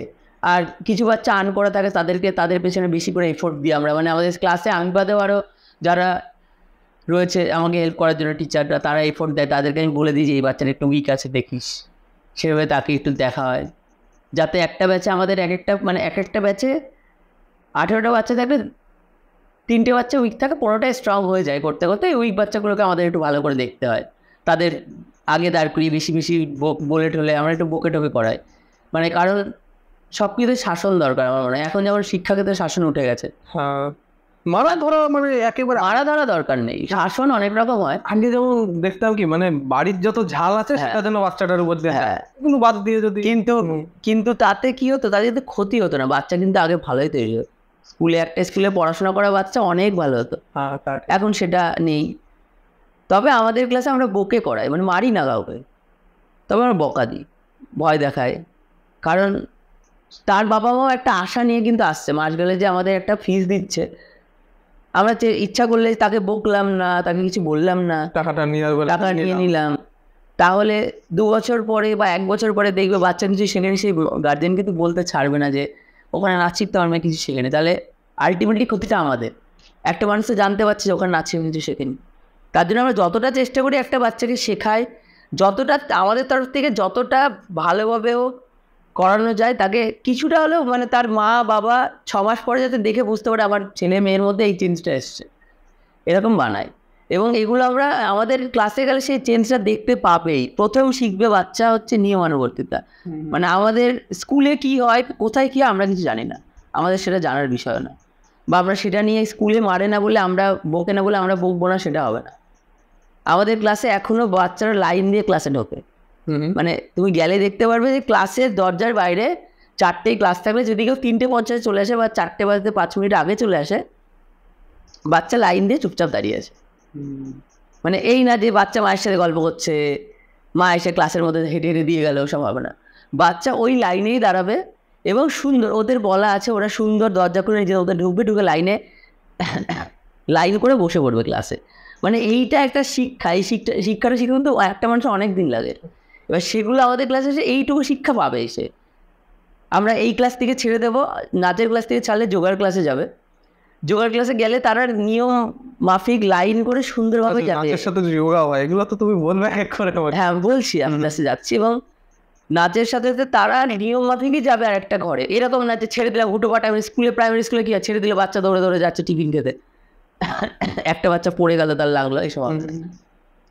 এগুলো আমাদের এখানে এইটুকু চেঞ্জ দেখতে পাবে। বা একজন আরেকজনের পাশে দাঁড়ালাম তাও ঠোকাঠুকি লাগলো না, মানে বাচ্চারা এখন কি প্রচণ্ড সেলফ কনসিয়াস, আত্মকেন্দ্রিক, আমি আগে দাঁড়াবো।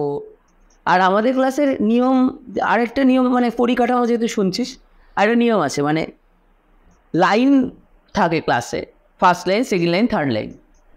তো যারা ফার্স্ট লাইন আজকে দাঁড়াচ্ছে তারা পরের দিনে লাস্ট লাইনে দাঁড়াবে, থার্ডে, আর সেকেন্ড লাইনটা এগিয়ে আসবে। তার একটা স্কুলে পড়তাম, ক্লাস 2তে থাকতো ওরকম হতো, বেঞ্চ কারো ওরকম ঠিক নেই, আজকে দ্বিতীয়, কালকে প্রথম, আবার লাস্ট, এরকম। হ্যাঁ, মানে এইভাবে তাহলে কি সব বাচ্চাকে আমরাও নজরে পাচ্ছি সামনে। আমাদের ক্লাসে তো আয়না লাগানো, সবাই পিছনে গিয়ে বসতে পারবে না। হ্যাঁ, কেউ ইচ্ছা করে ফাঁকি মারতে পারবে না আছে, কারণ তাকে তো একদিন সামনে আসবে, সেকেন্ড বেঞ্চ আসবে। হ্যাঁ, না আমরা সব কিছু দেখতে পাই, তাও বলছি মানে তার শেখাটা যদি কোনো মানে একটু ভুল আয়নাতে না বোঝে, সামনের সব বোঝে। এইভাবে চলে আমাদের ক্লাস। আর আমাদের ক্লাসের যে একটা ক্রেজ, মানে অনেক স্টুডেন্ট হচ্ছে, তার আরেকটা কারণ হলো আমরা নাচের সাথে সাথে যোগা জিমনাস্টিকটা করে। যোগা আর জিমনাস্টিক দুটোই থাকে নাচের সাথে সাথে। আর নাচের পরে যোগার ক্লাস, তারপরে জিমনাস্টিক ক্লাস। কারণ এখনকার দিনে পাল্লা দিয়ে চলতে গেলে নাচের সাথে সাথে যোগা জিমনাস্টিক জরুরি। কারণ আমাদের এখানকার সবাই চায় যে নাচ করে টিভিতে যাব। আচ্ছা, মানে সব মা বাবারই ইচ্ছা থাকে আমার ছেলে মেয়ে একটু টিভিতে যাক, তাহলে বিশাল পাওনা। মাঝখানে ধাপগুলো গায়েব। হ্যাঁ, ধাপগুলো গায়েব, তার জন্য আমরা সেভাবেই তৈরি করি। নাচের সাথে যোগা জিমনাস্টিকটা যেহেতু ওই লেভেলে লাগছে, তাই আমাদের মানে এক্সট্রা ফিজ লাগে না, আমাদের মান্থলি ফিজের মধ্যে তুমি 3টে ক্লাস পাচ্ছ। এর জন্য কি হয়, স্টুডেন্টরাও আসে, অনেকে ফিটনেসের জন্যও করে, যে যোগা জিমনাস্টিক করাচ্ছে স্যার, একটা বিষয় এই। আচ্ছা, তো যে বিষয়টা অফ দ্য ক্যামেরা তোমার কাছে জিজ্ঞাসা করছিলাম, যে আমরা বিভিন্ন ক্ষেত্র দেখি যেখানে মেয়েরা অনেক ক্ষেত্রে সংখ্যায় কম আর কি, চায় না, হয়তো প্রাকৃতিক কারণ থাকতে পারে বা সামাজিক কারণ থাকতে পারে, যায় না। নাচের ক্ষেত্রে অনেকটা আমি নিজেও দেখি যে বাচ্চাদের ক্ষেত্রে অন্তত, তোমরা তো অনেক আমার বন্ধুরা আছে, তোমরা আছো, ছেলেরা করো, হ্যাঁ, বাচ্চাদের ক্ষেত্রে প্রচুর কম হয় কি ছেলে। হ্যাঁ, যেমন আমাদের কম থাকে অনুপাত, আমাদের ধরো মেয়েদের ব্যাচ আছে প্রায় 10-12টা। আচ্ছা, ছেলেদের ব্যাচ 2টা, মোটামুটি 6:1 চলে, এরকমই, এতটাই কম। মানে কোনো কারণ মনে হয় তোমার, তুমি যত হ্যাঁ, কারণ নাম্বার এক হলো প্রত্যেক বাবা মার একটা মেন্টালিটি থাকে, এটা না বললেও থাকে, যে ছেলে মেয়ে হয়ে যাবে, আচ্ছা, ছেলে নাচ করলে মেয়ে ইমেইলি হয়ে যাবে, এটা এক নম্বর থাকে। এবং ছেলেরা না মানে অতটাও ইন্টারেস্টেড থাকে না নাচের প্রতি। ওই ক্লাসে ছেলেদের সংখ্যা খুবই কম হয়, যেমন বললাম তো 6টা মেয়ের বিপরীতে একটা ছেলে থাকে, মানে 6:1 অনুপাতে হয়। কারণ হিসাবে আমি ভাবি যে ওই যে একটা বললাম মেয়েরা, আরেকটা জিনিস কি, মেয়েরা নাচের প্রতি বেশি ইন্টারেস্টেড হয় ছোটো থেকে, ছেলেরা ইন্টারেস্টেড হয় না। কারণ আমার নিজের নাচে আমি শুরু করেছি ক্লাস 5-এ, ছোট ছেলে তো সেভাবে পাওয়া যায় না। যারা আসে তাদের মানে গার্জেনদের একটা ধারণা থাকে কি যে আসলেই শিখে যাবে ছেলে, এর একটা বিষয়। আসলে শিখে হ্যাঁ, আসলেই মোটামুটি 6 মাসে তৈরি হয়ে যাবে।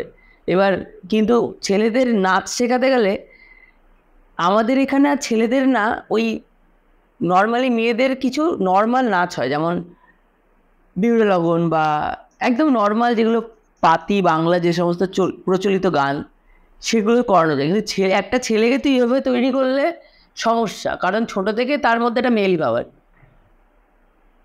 মেয়েদের গানে করলে।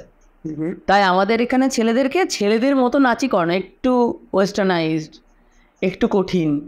যেখানে ফিল্ম জাতীয় হ্যাঁ, এবার তার জন্য কি একটু টাইম লাগে, একটু ধৈর্য লাগে। যে সমস্ত গার্জেনদের ধৈর্য থাকে না তারা ছাড়িয়ে দেয়, এবং যাদের থাকে তারা থেকে যায়।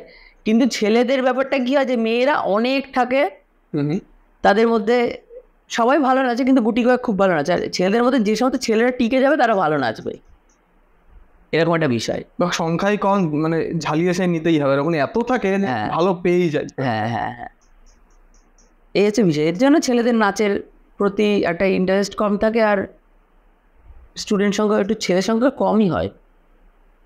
মানে ইয়ে সম্বন্ধে যতটা জানলাম, এখানে বসে তো পুরোটা জানা সম্ভব না। যদি তুমি অনুমতি দেওয়ার সময় গিয়ে দেখার ইচ্ছা আছে, সবার সাথে কথা বলার ইচ্ছা আছে, একদম সবার সাথে, মানে বড়রা যারা তাদের সাথে কথা বলার, যে কেমন কি কাজ হচ্ছে। একদম একদম অবশ্যই যে কোনো সময়। আর একটা জিনিসও বলার, যে ছেলেদের কেন কম থাকে সংখ্যা, কারণ অ্যাজ এ পেশা ছেলেরা তো সহজে নিতে পারে না। মানে প্রথম দিকে তো বাড়ির মেন্টালিটি একটা থেকেই যায়, ছেলে বড় হয়ে কলেজে পড়বে বা ITI করবে, ঠিক যেমন মেয়ে যদি বলে আমি এখন সেনাবাহিনীতে যাবো, দরকার নেই, নাচ করো, নাচ শিখছো, নাচটা করো, বড় হয়ে 2 স্টুডেন্ট করে দেবো। কিন্তু একটা ছেলের বাবা তা বলবে না, ছেলের বাবা বলবে নাচ করে কি হবে, পরে গিয়ে কি করবি সেটা ভাব। এবার ছেলেদের এই ফ্যামিলি প্রেশারটা একটু একটু বড় হলেই একটা ছেলের মধ্যে সেই ফ্যামিলি থেকে প্রেশারটা আসতে শুরু করে। তার জন্য নাচটা হয়তো বা অনেক ছেলের ইচ্ছা থাকলেও কন্টিনিউ করতে পারে না, ছেড়ে দিতে হয়। যারা ফ্যামিলির সাথে ফাইট করে উঠতে পারে, যেমন আমি পেরেছি, সেরকম ছেলেদের ক্ষেত্রে একটা অপশন থাকে দাদা, কেমন জানি না, মানে অনেকেই ভালোভাবে নেবেন কি খারাপভাবে, যে ফ্যামিলি ছেড়ে দেয়। মেয়েরা ফ্যামিলি ছাড়তে পারে না, ছেলে বলে আমি একাই থাকছি, আমি আমার খাবার ব্যবস্থা, মানে অনেক সময় হয় কি, না, এটা মোটামুটি ছেলেরা ফ্যামিলি ছাড়ে। এটা তখনই ছাড়তে পারবে যখন তার একটা ফিক্সড নাচ নিয়ে তার ফিক্সড কিছু হবে। তার আগে তার নিজেরও ক্ষমতা নেই, সে ফ্যামিলিকে ছাড়বে। কারণ জানে না সে 2 দিন পরে তার কি হবে। একটা ছেলে যখন নাচ নিয়ে স্ট্যাবলিশড হবে, তখন গিয়ে তার একটা গরম আসবে যে আমি ফ্যামিলিকে ছাড়তে পারবো। আর তখন আর সেই ছেলে, সেরকম ছেলে হলে ফ্যামিলি ছাড়বে না করে দিল। কারণ আমার মনে হয় না কখনো ফ্যামিলিকে ছাড়া উচিত। ওইভাবেও না যে একবার ওই ভাবো 6 মাসের জন্য ছেড়ে গেল না বাবা মা, এই আর গরম দিয়ে ছেড়ে। হ্যাঁ, না, আমার মতে এটাও করা উচিত না। কারণ বাবা মা তাদেরকে বোঝাও, আমার মতে। কারণ বাবা মা ছোট দিকে তোমার কথা বুঝে বুঝে তোমাকে মানুষ করে বড় করেছে, এটাও বুঝবে। ঋণ থাকে, ঋণ তো থাকে, এটাও বুঝবে। তারা কেন বুঝবে না? তুমি তাকে সেভাবে বোঝাতে পারলে বুঝবে। তুমি বোঝাও যে তোমার নাচের প্রতি কতটা ক্রেজ রয়েছে, পাগলামোটা কতটা। তারা তারা যদি দেখে সেই পাগলামোটা সেই লেভেলে, তাহলে তারা কেন সাপোর্ট করবে? বাবা ফলাফল চায়, বাবাকে হ্যাঁ, বাবাকে দেখাও, কিছু দেখাও, ফলাফল দেখাও। মার্কশিট দেখাও না, মানে মেয়ে হবে ফাইন্যান্সিয়াল, ভাষায় বললাম। হ্যাঁ, ফাইন্যান্সিয়াল একটা কিছু করে দেখাও, তাহলে অবশ্যই সাপোর্ট করবে। এরকম এখন প্রচুর প্রচুর ছেলেরা নাচের স্কুল চালিয়ে নাচের শো করে তাদের লাইফটাকে অতিবাহিত করছে। এটা নিয়ে কোনো ব্যাপার না এখন। কিন্তু ব্যাপারটাকে তোমাকেও সেইভাবে প্রিপেয়ার হতে হবে ছোটো থেকে, যে নাচ নিয়ে এগোবো, তাহলে সেভাবে ভেবে এগোতে হবে যে কোনো বিষয়, যে একটু ডেডিকেশনটা দেবো। একদম একদম। এইবার ওই ব্যাপারটা থাকলে পরেই একটা ছেলে বেরোয় বা একটা ফ্যামিলির সাথে ফাইট করে উঠতে পারে, না হলে আর পারে না।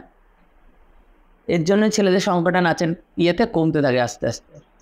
মানে এইটা তো একটা ধাপ গেল, এবং তুমি বললে তো অবশ্যই একদিন সময় করে যাবো, দেখি অবশ্যই যখন সময় পাবো, ঠিক আছে। শেষের দিকে আমরা একটু অবতীর্ণ হই আর কি, যে তুমি যেমন আমাকে অফ দ্য ক্যামেরা বলছিলে কিছু ঘটনার ব্যাপারে, যেমন কিছু বিপদ বা হাস্যকর মুহূর্ত হয়ে গেছিল, তো এমন কি কি মানে প্রথম একটু ক্রমানুসারে বললে ভালো হয় কি, যে প্রথম কখন তো ওরকম হয়েছিল, যে দাদা আমাকে যেমন বলছিল যে এক সময় হয়েছিল কি, যে নাচ করতে গিয়ে স্টেজের বাতি ভেঙেছে, স্টেজের পেছনের কাঠ ভেঙেছে। হ্যাঁ, এগুলো বলার না, প্রথমে একটা নাচের খারাপ ঘটনা সেটা আগে বলি।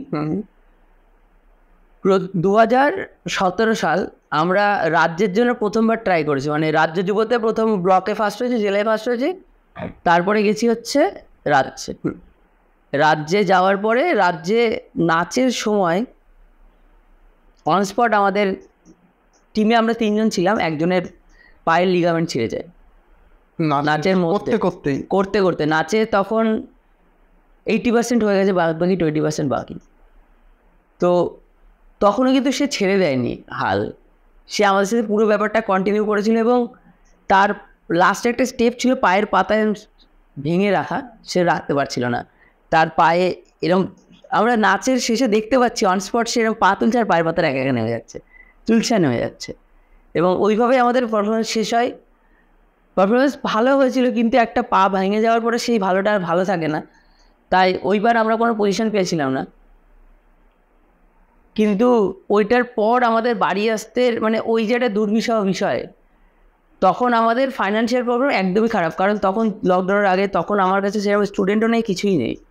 মানে আমরা কলকাতা গেছি, জাস্ট 100 টাকা নিয়ে গেছি, 50 টাকা ট্রেন ভাড়া, 50 টাকা অটো ভাড়া, তারপরে খাবো, ওখান থেকে খেতে দেবে, তাই কী করবো? ওখানে তো কোনো ফার্স্ট এডও নেই, সেই অবস্থায় কম্পিটিশান চলছে।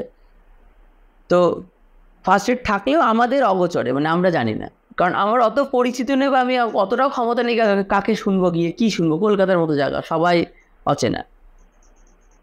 আমরা কি করব, একটু বরফ দিলে ভালো লাগে পায়ের ব্যথায়। এবার একটা পেপসি হয় না, 2 টাকা দাম, তখন 2 টাকা দাম, লম্বা লম্বা পেপসি বরফ, তখন সেই পেপসি কিনে পায়ে বেঁধে নর্মাল কাপড় দিয়ে, মানে ক্রেপ ব্যান্ডেজ না, নর্মাল কাপড় দিয়ে পায়ে বেঁধে তাকে ঘাড়ে করে বগুলা নিয়ে এসেছিলাম যুবভারতী থেকে, ট্রেনে প্রথম, অটোতে, তারপর ট্রেনে। এটা হচ্ছে একটা দুর্বিষহ বিষয়। আর আরেকটা এরকম ঘটনা ঘটেছিল গত 2024 সালেই, 2024 মার্চের পরপর জুনে একসময় ট্রেন লাইনের কাজের জন্য দমদম, শিয়ালদা এই জায়গায় ট্রেন বন্ধ ছিল, ট্রেন দমদম অবধি চলছিল, বাদ বাকি ট্রেন আর যাচ্ছিল না। আর বগুড়া থেকে শিয়ালদাতে কম করে 6-7 ঘন্টা লাগছিল ট্রেন দাঁড়িয়ে দাঁড়িয়ে, আর তখন প্রচণ্ড গরম। তো আমরা একটা কম্পিটিশানে যাই সোনারপুর। তো কম্পিটিশানের দিন, কম্পিটিশান শেষ হওয়ার পরেই আমাদের গ্রুপের 4টে মেয়ে অজ্ঞান হয়েছিল। 4 জন? হ্যাঁ, একসাথে ফিট লেগে যায় না, মানে এত পরিমাণে গরম। আচ্ছা। গরমে তাদের শারীরিক কন্ডিশন একদম খারাপ হয়ে গেছিলো, এবং সেই দিন সারা রাত আমরা ওদের নিয়েই পড়েছিলাম। ডাক্তার দেখে ডাক্তার, মানে তখন ওই সোনারপুরের মতো জায়গায় হট করে অচেনা জায়গা, ডাক্তার ডেকেছে দেখাবো সেরকমই এনে, তো পাশে একজন ছিলেন, তিনি হেল্প করেছিলেন। আর তাছাড়াও তাদের রাতে 2টো গার্জেন ছিল, তারা নিয়ে সারা রাত, মানে এই একটা বিষয় খুব বাজে হয়েছিল। আর মজার বিষয় বলতে, এরকম মজার বিষয় আমাদের সাথে হয়েই থাকে, যেমন আমাদের নাচের মধ্যে, নাচের সাথে যোগা জিমনাস্টিকও যেহেতু অ্যাড থাকে, তা অনেকে বুঝতে পারে না। তো আমরা অনেকে স্টেজ বানায় নর্মাল, যেমন নাচ হয়, তো আমরা নাচতে গেলে স্টেজ দেখা গেলে একটু নরম জায়গায় করেছে, নাচ করেছে, ফুল স্টেজ ভেঙে গেছে, এরকম হয়েছে। তারপরে এটা হয়েছে যে স্টেজের মাঝখানে যে বাতিটা থাকে, একটা ফ্লিপ মারলো, পায়ে লেগে বাতিটা ভেঙে গেল, অন্ধকার হয়ে গেছিল, অন্ধকার হয়ে গেল। অন্ধকার এটাই, মানে অতটা অন্ধকার হয় না, কারণ মাঝের বাতিটা। এবার অন্ধকারের কথা বলতে গিয়ে মনে আসলো, একটা স্টেজে দুপাশের বাসে 2টো রড লাইট লাগানো, তো আমরা প্রপস ঘুরিয়েছি জোরে, আর 2টো লাইটই ভেঙে গেছে, পুরো অন্ধকার। আর খুব রিসেন্ট ঘটনা একটা, আমাদের একটা স্টেপ হয় প্যানকেক নাম। আচ্ছা, কেমন? প্যানকেক বলতে সামারসল্ট মেরে সামনে বসা। এবার স্টেজ বানিয়েছে ছোট, আর স্টেজের সামনে দিয়ে অনেক লাইট দিয়েছে, আর প্যানকেক মেরেছি, প্যানকেকের পায়ে লেগে সব অ্যালার্জি নিচে পড়ে গেছে। যা তার দিয়ে বাধা পর্ব সব কটা পরে ভেঙে গেছে। এই সমস্ত ঘটনাগুলো আমাদের সাথে ঘটেই থাকে, শিল্পীর জীবনে এগুলো তো হয়। এছাড়াও মজার মজার ঘটনা হয় অনেক সময়। অনেকের দেখা গেল নাচতে নাচতে চুলটাই খুলে গেল, গেল অসুর সেজে চুল খুলে গেল। চুল খুলে একটা বলে রাখি, ভুলে যেতে পারি, তোমরা গুরুচাঁদ ভবনে একটা মানে প্রদর্শনী করেছিল, সেখানে একটা মেয়ে মনে চুল দিয়ে হেলিকপ্টার বানিয়েছিল। হ্যাঁ, আর ওইটা দারুণ লেগেছিল বলতে। আমি ওটা হচ্ছে মনে থাকে না আমার জিনিস, ওগুলো মানে এখনো মনে আছে। 15 আগস্টের একটা নাচ ছিল, ওটাতে আর্মিদের একটা মানে একটা সিকোয়েন্স, আর্মিদের একটা হেলিকপ্টার ঘোরা হয়েছিল, তখন বেনি দিয়ে হেলিকপ্টার সেজে ওরা মানে সবাই মানে একে মানুষ মিলে হেলিকপ্টার সেজে সামনের জন চুল ঘোরাচ্ছিল। হেলিকপ্টার সামনে ওই তো হেলিকপ্টারের সামনে, বা হেলিকপ্টারের সামনে ছোট্ট একটা পাখা থাকে না, ওটা ঘুরছিল আর উপরে, আর সাইডে দুটো রুমাল ঘুরছিল। অসাধারণ ছিল এটা। এবার তুমি বলো। এবার এগুলো হয়। তাছাড়া আপাতত নাচের ক্ষেত্রে আরো মজার বিষয় ঘটেছে। এমন হয়েছিল যে নাচ করতে করতে একবার স্টেজ থেকে নিচে পড়ে গেছিল। একবার একটা স্টুডেন্ট ব্যাকফ্লিপ মেরে নিচে, আসল ব্যাকফ্লিপ মেরে পা পড়েছে, ডিসব্যালেন্সে একবার অডিয়েন্সের মধ্যে দিয়ে তাড়াতাড়ি উঠে এসে আমার নাচা শুরু করে দিই। এটাই অংশ ছিল। এটা অংশ বলতে পারবো না, এতটাই বিদিং ছিল হয়ে পড়ে, পুরো স্টেজ থেকে উল্টে পড়ে গেছে। এরকম অনেক মজার মজার ঘটনা আমাদের সাথে ঘটতে থাকে। অনেক ভিডিও শুটে যায়, ভিডিও শুটে গেলে তো মানে মানুষ মানে দেখবে এমন করে যে মানে এলিয়েন চলে এসছে। তারপরে অনেকে আছে কোনো ভিডিও শ্যুট চলছে তার মাঝখান দিয়ে চলে যায়। এরকম অনেক সমস্যা। একটা শিল্পীর একটা 2 মিনিটের ভিডিও শ্যুট করতে মানে তাদের প্রায় 2-3 ঘন্টা চলে যায়, কারণ এই সমস্ত সমস্যাগুলোর জন্য। যে তুমি নাচ করছো, দেখছো তোমার দিকে এমন করে একজন তাকিয়েছে, মানে তুমি কে, কেন নাচ করছো, এখানে তোমার পুলিশে দেবে একটা ব্যাপার। এখানে নাচ করে খুব বড় পাপ করে, এরকম রাস্তায় না করলে তুমি এমন দিকে দেখানোর কে, নিজের কাজ করো ভাই। হ্যাঁ, যেখানেই করো মানুষ এভাবে তাকাবে। আর অনেকে আছে বোঝে না, মাঝখান দিয়ে চলে যায়, তারপরে আবার প্রথম থেকে টেক নিতে হয়, এই সমস্ত সমস্যাগুলো হয়। আবার অনেকে নাচটাকে ভালোভাবেও নেয়, অনেক জায়গায় গেলে পরে অনেক সাদরে আমাদের আমন্ত্রণ করে, সুন্দরভাবে বলে যে করো, অবশ্যই করো, এখানে ভিডিও ভালো হবে।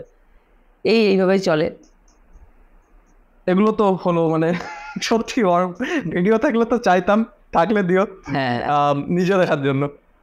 এমনি সিরিয়াস বিষয় বলতে, তোমরা প্রথমবার যখন কোনো বড় মঞ্চে উপস্থাপনা করেছিলে অথবা জিতেছিলে, বা সেরকম কোনো মুহূর্ত যদি ভাগ করে নিতে চাও আমাদের সাথে। আমাদের নাচের প্রথম সাফল্য, একদম প্রথম সাফল্য যেটা বড় সড়ো ছিল, মানে যেটা বড় বলতে যেটা অনেকটাই বড় ছিল, সেটা হলো রাজ্যে আমরা তোমাকে যে বললাম যে রাজ্যে আমরা 2017-তে প্রথম ট্রাই করি, 2017-তে পা ভেঙে যায়। তারপরে 2 বছর ট্রাই করেছিলাম, আমরা জেলাতে সেকেন্ড হয়েছিলাম, মানে জেলা থেকে আর যেতে পারিনি রাজ্যে।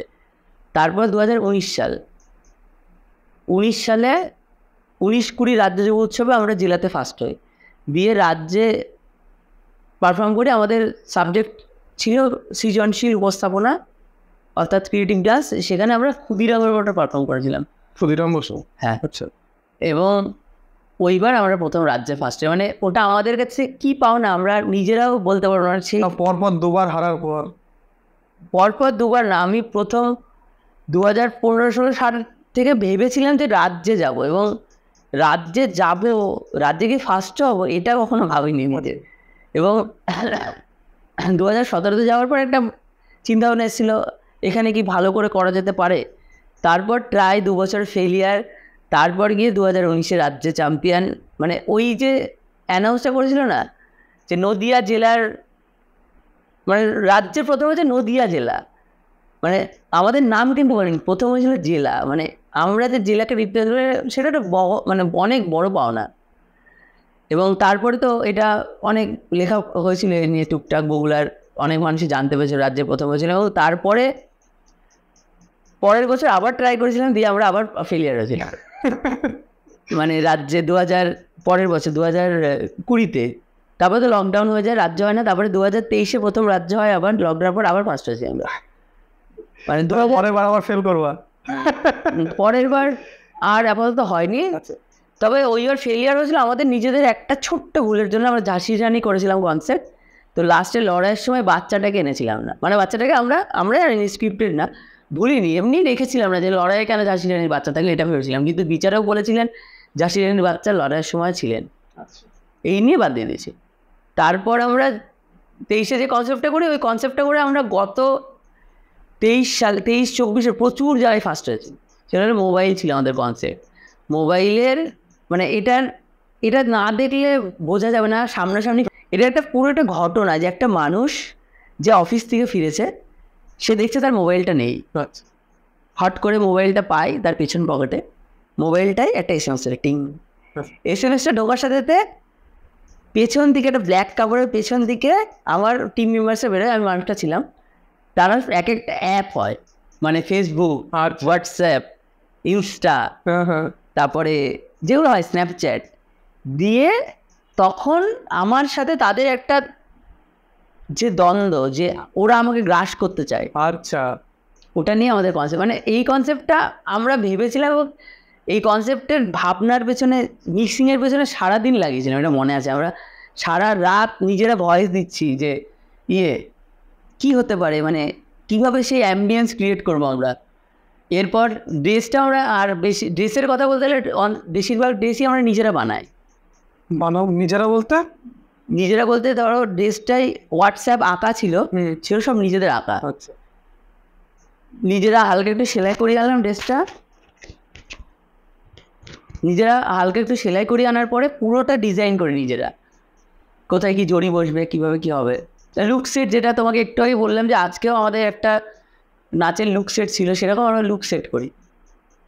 তারপর গিয়ে সেটাকে নামাই, মানে যে এগুলো 2021 সালের পরের ঘটনা। যখন আমি ডান্স করে আসি, আমার মধ্যে একটা হিউজ এক্সপিরিয়েন্স আসে যে একটা ব্যাপার, একটা নাচের থিম কীভাবে নামাতে হয়, কেন লুক সেট করতে হয়, এগুলো সব আমি কিন্তু ডান্স বাংলা থেকে শিখি। ডান্স বাংলা থেকে বিশাল শেখা, একটা আলাদা বিষয়গুলো দেখে। হ্যাঁ, ওখানে তো বাকিদেরগুলো দেখাচ্ছে, ওখানে তো যারা রয়েছেন তারা তো অনেক দিন ধরে কাজ করছে, তারা যেভাবে কাজ করে, তাদের কাজ টিভির পর্দায় দেখানো, তাদের কাজ কিন্তু সাজানো গোছানো, সেই ব্যাপারটা, হ্যাঁ সেই ব্যাপারগুলো দেখে এসে শেখা। তারপরে 2023-এর পরে 24-এ এখন আর হয়েছিল না, যদি 25 হয় আবার ট্রাই করবো। হ্যাঁ, তবে এখন একটা এমন অবস্থায় এসেছে হট করে বাদ দিতে পারবে না এইটুকু। মানে আগে না একটা জিনিস কি, একটা চাকরি পরীক্ষা দিতে গেলে একটা ভালো স্টুডেন্ট বোঝে যে এগুলো পড়লে পরে চাকরি পরীক্ষা আসতে পারে বা একটা পরীক্ষা আসতে পারে।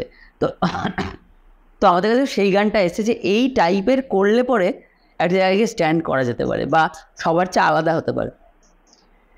ওই রাজ্যের সাফল্য, তারপর ডান্সের সাফল্য, এবং ডান্সে এখনও কাজ করছি। তার মধ্যে স্টার জলসায় ডান্স অ্যান্ড জুনিয়রেও কাজ করেছি আমি 2022-এ, বিচারক হিসাবেও গিয়েছিল খুব সমস্ত। আর ওটা তো বিচারক হিসাবে প্রচুর জায়গায় গেছি, নাচের প্রতিযোগিতায় যেখানে আমি পারফর্ম করি সেরকমই একটা জায়গায় গিয়ে আমি বিচারক হয়ে, মানে আলাদা একটা এক্সপিরিয়েন্স অবশ্যই হয়েছে জীবনে। এবং ওই বিচারক হয়ে গিয়েও না 1000টা বাচ্চার নাচ দেখে 1000 রকম জিনিস শেখা যায়। ঠিক আছে, এটা প্রচুর জায়গায় গেছি বিচারক হিসেবে এবং প্রচুর বিচার কার্য করেছি। এবং আমার বিচার কার্যগুলো সবই বলতে গেলে আমি নদীয়ার বাইরে করি, কারণ যেহেতু নদীয়ার মধ্যে আমার স্টুডেন্টরা অংশগ্রহণ করে, আমি সেখানে করি না। আমি বিচার করেছি বলতে গেলে জঙ্গিপুর, পলাশিপাড়া, মানে একটু দূরে দূরে, তারপর নবদ্বীপ, এদিকে বেহালা, একটু দূরে দূরে করেছি যেখানে আমার স্টুডেন্টরা থাকে না। এবং সেখানে গিয়ে অনেক এক্সপিরিয়েন্স আছে, শিখেছি কীভাবে প্রেজেন্টেশন আরও ভালো করা যেতে পারে অন্য গ্রুপেরটা দেখে, এবং সেখানে চেষ্টা করছি বিচার করার। এইভাবেই আস্তে আস্তে এগোচ্ছি। এখনও ব্যাপারটা আমি ভাবি যে আমি কিছুই না, এখন আরও অনেক অনেক কম্পিটিশান করব, এখনও ইচ্ছা আছে। আর কম্পিটিশানের বাজারে না থাকলে না তোমাকে লোকে ভুলে যাবে, আর তোমাকে লোকে ভুলে গেলে মনে রাখবে যে মনে রাখার জন্য অন্য একজনের জন্ম হয়ে যাবে, এবং সেদিন তোমার কেরিয়ার শেষ। নাচ, গান, এই সমস্ত কেরিয়ার, হ্যাঁ প্রতিযোগিতা, এগুলো একটা প্রতিযোগিতামূলক কেরিয়ার। এখানে তোমাকে কাজ করে দাও, যদি তুমি কাজ করা বন্ধ করে দেবে তোমার অস্তিত্ব সেদিন শেষ। তাই এখনও চেষ্টা করছি কাজ করার যতটা সম্ভব, যতটা পারছি নিত্য নতুনভাবে কাজ করার। সাথে যেহেতু স্ট্রং টিমটা রয়েছে এখন আমার সাথে, সবাই খুব হেল্পফুল, আর সবাই কথা শুনে এক, ব্যাপারটা আমাদের চিন্তাভাবনাটা এক, তার জন্য টিমটা আছে একসাথে এতদিন। তোমার সাথে কথা বলে না আমি নিজের একটা আলাদা জনরে পেলাম, জানো কি? আমি ভাবছি কি পডকাস্ট চলে, অনেক কিছু চেষ্টা করি, তার মধ্যে একটা ভাবলাম কি যে যারা মানে যাদের কাজটা চোখে দেখা যায়, যেমন তুমি একাডেমি চালাও, সেখানে গিয়ে একটা ভালো ডকুমেন্টারি বানাতে পারি। হ্যাঁ আসছে এটা, হ্যাঁ ওই একাডেমির পেছনে তো আরও মানুষের হাত থাকে। একটা একাডেমি, তো একটা বড় একাডেমি উঠতে গেলে সেই বড় একাডেমির পেছনে একজন হয়তো থাকে, সোজা দেখা যায় তাকে, কিন্তু তার পেছনে না অবশ্যই না তো সবার আছে, প্রত্যেককেই দেখা যায়। প্রত্যেকের একবারে কোঅর্ডিনেশন ছাড়া একটা একাডেমি বা কোনো সময় একটা বড় কাজ নামানো যায় না। প্রত্যেকের একটা মানে সাহায্য দরকার হয়, সবার এক্সপিরিয়েন্স একসাথে কাজ করলে একজন একদিন নাচ করছে তারও একটা এক্সপিরিয়েন্স আছে, সেই সব এক্সপিরিয়েন্স একসাথে জড়ো করলে তবে এটা ভালো কাজ করে, এটা হচ্ছে বিষয়। তুমি এতটা শেয়ার করলে আমাদের সাথে, সে বলবে কি যে মেধাবান বিটস বা তোমার কাছ থেকে আমাদের ভবিষ্যতে কি পাও না, নতুন কিছু ভাবছো বা যেটা বলা যেতে পারে এখন, যেগুলো সিক্রেট না আর কি? সিক্রেট তেমন কিছু নেই, তবে আমরা সেভাবে আগের থেকেই কিছু প্ল্যানিং করি না, কারণ আমি দেখেছি যে আমার লাইফের সব কাজে বেশি প্ল্যানিং করে বাধা আসে। যেমন এটা একটা বলার ঘটনা, গত কয়েকদিন আগে আমরা গুয়াহাটিতে কম্পিটিশনে গেছিলাম, ডান্স কম্পিটিশন, আসাম। আচ্ছা, তো আসাম যাওয়ার ট্রেনের টিকিট কেটেছিলাম,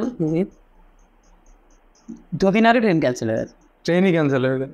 হ্যাঁ, এবার আমার আবার যে আমি যাবই, আমরা প্রথম ভেবেছি যে ওয়েস্ট বেঙ্গলের বাইরে কম্পিটিশন করবো, প্রথমেই বাধা, যাবই দিয়ে ফ্লাইট টিকিট বুক করেছি সবার জন্য, 7 জনের জন্য। হ্যাঁ, নিজের খরচায় ফ্লাইট টিকিট দিয়ে, মানে আমি ওদের বলছি ভেবেছি যখন যাবোই সে যাই হোক। তুমি তো কত টাকা হিন্দি তাহলে। এবার সব ফ্লাইট টিকিট বুক করে আমরা আসামে গেছি, কম্পিটিশন করেছি, দিয়ে ওখানে পজিশনও পেয়েছি, সেকেন্ড হয়েছিলাম আমরা, সেকেন্ড। আর আসামে পুরো ইন্ডিয়ার থেকে টিম এসেছিল, দিল্লি, মুম্বাই, তারপরে ঝাড়খণ্ড, উড়িষ্যা, সব জায়গা থেকে টিম গেছে। আসামের টিম তো আছেই, ওখানে সেকেন্ড হলাম। তারপরে আসার ট্রেনটা ক্যান্সেল হয়েছিল। কোন রাজ্য? ফার্স্ট আমাদের কলকাতারই হয়েছিল। আচ্ছা, তাহলে তো বাংলা চলে গিয়ে আর কি, হাওড়া ফার্স্ট সেকেন্ড অবশ্যই। তারপরে ওখান থেকে কিছুটা উঠেছে টাকাটা, যতটা আমরা খরচা করেছিলাম ওখান থেকে 25,000 ছিল সেকেন্ড প্রাইজ, ওটা উঠে গেছে। তার সাথে এবার যাওয়া আসার টাকা, মানে সব খরচা হয়েছে। আমরা আবার এই টাকাটা রেখে দিই, এই টাকাটা দিয়ে কম্পিটিশন করি, মানে এই 7 জন, মানে আমরা আমাদের টাকা রাখি, ওটা দিয়ে তোমাদের আর কি যারা, মানে এরাই ক্লাস করায়, এরাই কম্পিটিশন যায়, বলতে গেলে এরাই। আর আমরা এই টাকাটা দিয়ে আবার কম্পিটিশন করি, এই টাকাটা আবার জমিয়ে রাখি, এটা দিয়ে রেস করি। সামনে আবার আমাদের অনেক কম্পিটিশানে নাম দেওয়া রয়েছে, মানে সব বড় বড় কম্পিটিশান বলতে এমন কম্পিটিশান আছে যেখানে 10 মিনিট জাজমেন্ট করবে, মানে ওয়ার্ল্ড ওয়াইড কম্পিটিশান বলতে গেলে সেরকম। এরকম বড় বড় অনেকগুলো কম্পিটিশান আছে, যেগুলোর নাম বা ঠিকানা এখন আগের থেকে বলছি না আমি, কারণ ওগুলোর আগে আমাদের ভিডিও দিয়ে সেমিফিনালে পার করতে হয়, তারপরে গিয়ে ফিনালেতে পারফর্ম করতে পারি। মানে আগে অডিশন, কোয়ার্টার ফিনালে, সেমিফিনালে, তারপর ফিনালে হয়। তা আগে ওগুলো পাঠ করলে পরে তখন আগামীতে এসব রয়েছে। আর তাছাড়াও আমাদের মহালয়া বা দুর্গাপুজোর জন্য শো আছে, আর নতুন কিছু কাজও নামানোর ইচ্ছা আছে। যে আগেরবার আমরা একটা করেছিলাম মহালয়ার জন্য, সেরকম আমাদের একটা ছোট্ট চ্যানেল আছে ইউটিউবে আমাদেরও, তো সেই চ্যানেলটায় কিছু আপলোড করার ইচ্ছা আছে। একটু গানের সতর্ক থাকবে, কপিরাইট পরে, ইউটিউব খুব বাজে এসব। এবার এটা বলার যে ইউটিউবে আমাদের মনিটাইজ হয়ে গেছে, কিন্তু কোনো টাকা আসে না, কারণ ওই গানে তো সব কপিরাইটে নিয়ে নেয়। তবে হ্যাঁ, শর্টসগুলোতে কপিরাইট পড়ে না, 1 মিনিটের কম যে শর্টস। আচ্ছা, বাদ বাকি সমস্ত ভিডিওতে কপিরাইট পড়ে। তো মানে এই জিনিসটা খুব ভালো মতন জানলাম দাদা। শুভকামনা থাকলো যে তুমি যেহেতু বললে এখনো থেমে থাকার সময় আসেনি, তো এগিয়ে যাও। আর এখানে আসার জন্য, এতটা সময় দেওয়ার জন্য আমরা মানে খুবই কৃতজ্ঞ আর কি বলতে গেলে। তোমাকে বলতে হবে না, কারণ এটা তো আমারই ভালো হচ্ছে না, মানে মানুষ জানতে পারছে, আরও 10টা লোক দেখলে পরে তাদের ইচ্ছা হতে পারে যে আমার ছেলেকে বা আমার মেয়েকে নাচটা শেখায়, কী শিখবে, তাদের একটা পজিটিভ, মানে একটা তাদের মনে একটা পরিষ্কার ধারণা হলে আমার মেয়ে গেলে এই জিনিসগুলো শিখতে পারে, বা নাচ নিয়ে এত কিছু শেখা যায়, নাচ নিয়ে এত কিছু করা যায়, এটা লোক জানলো। এটা যে জানাতে দিলি তুই, এর জন্য তোকেও অনেক ধন্যবাদ।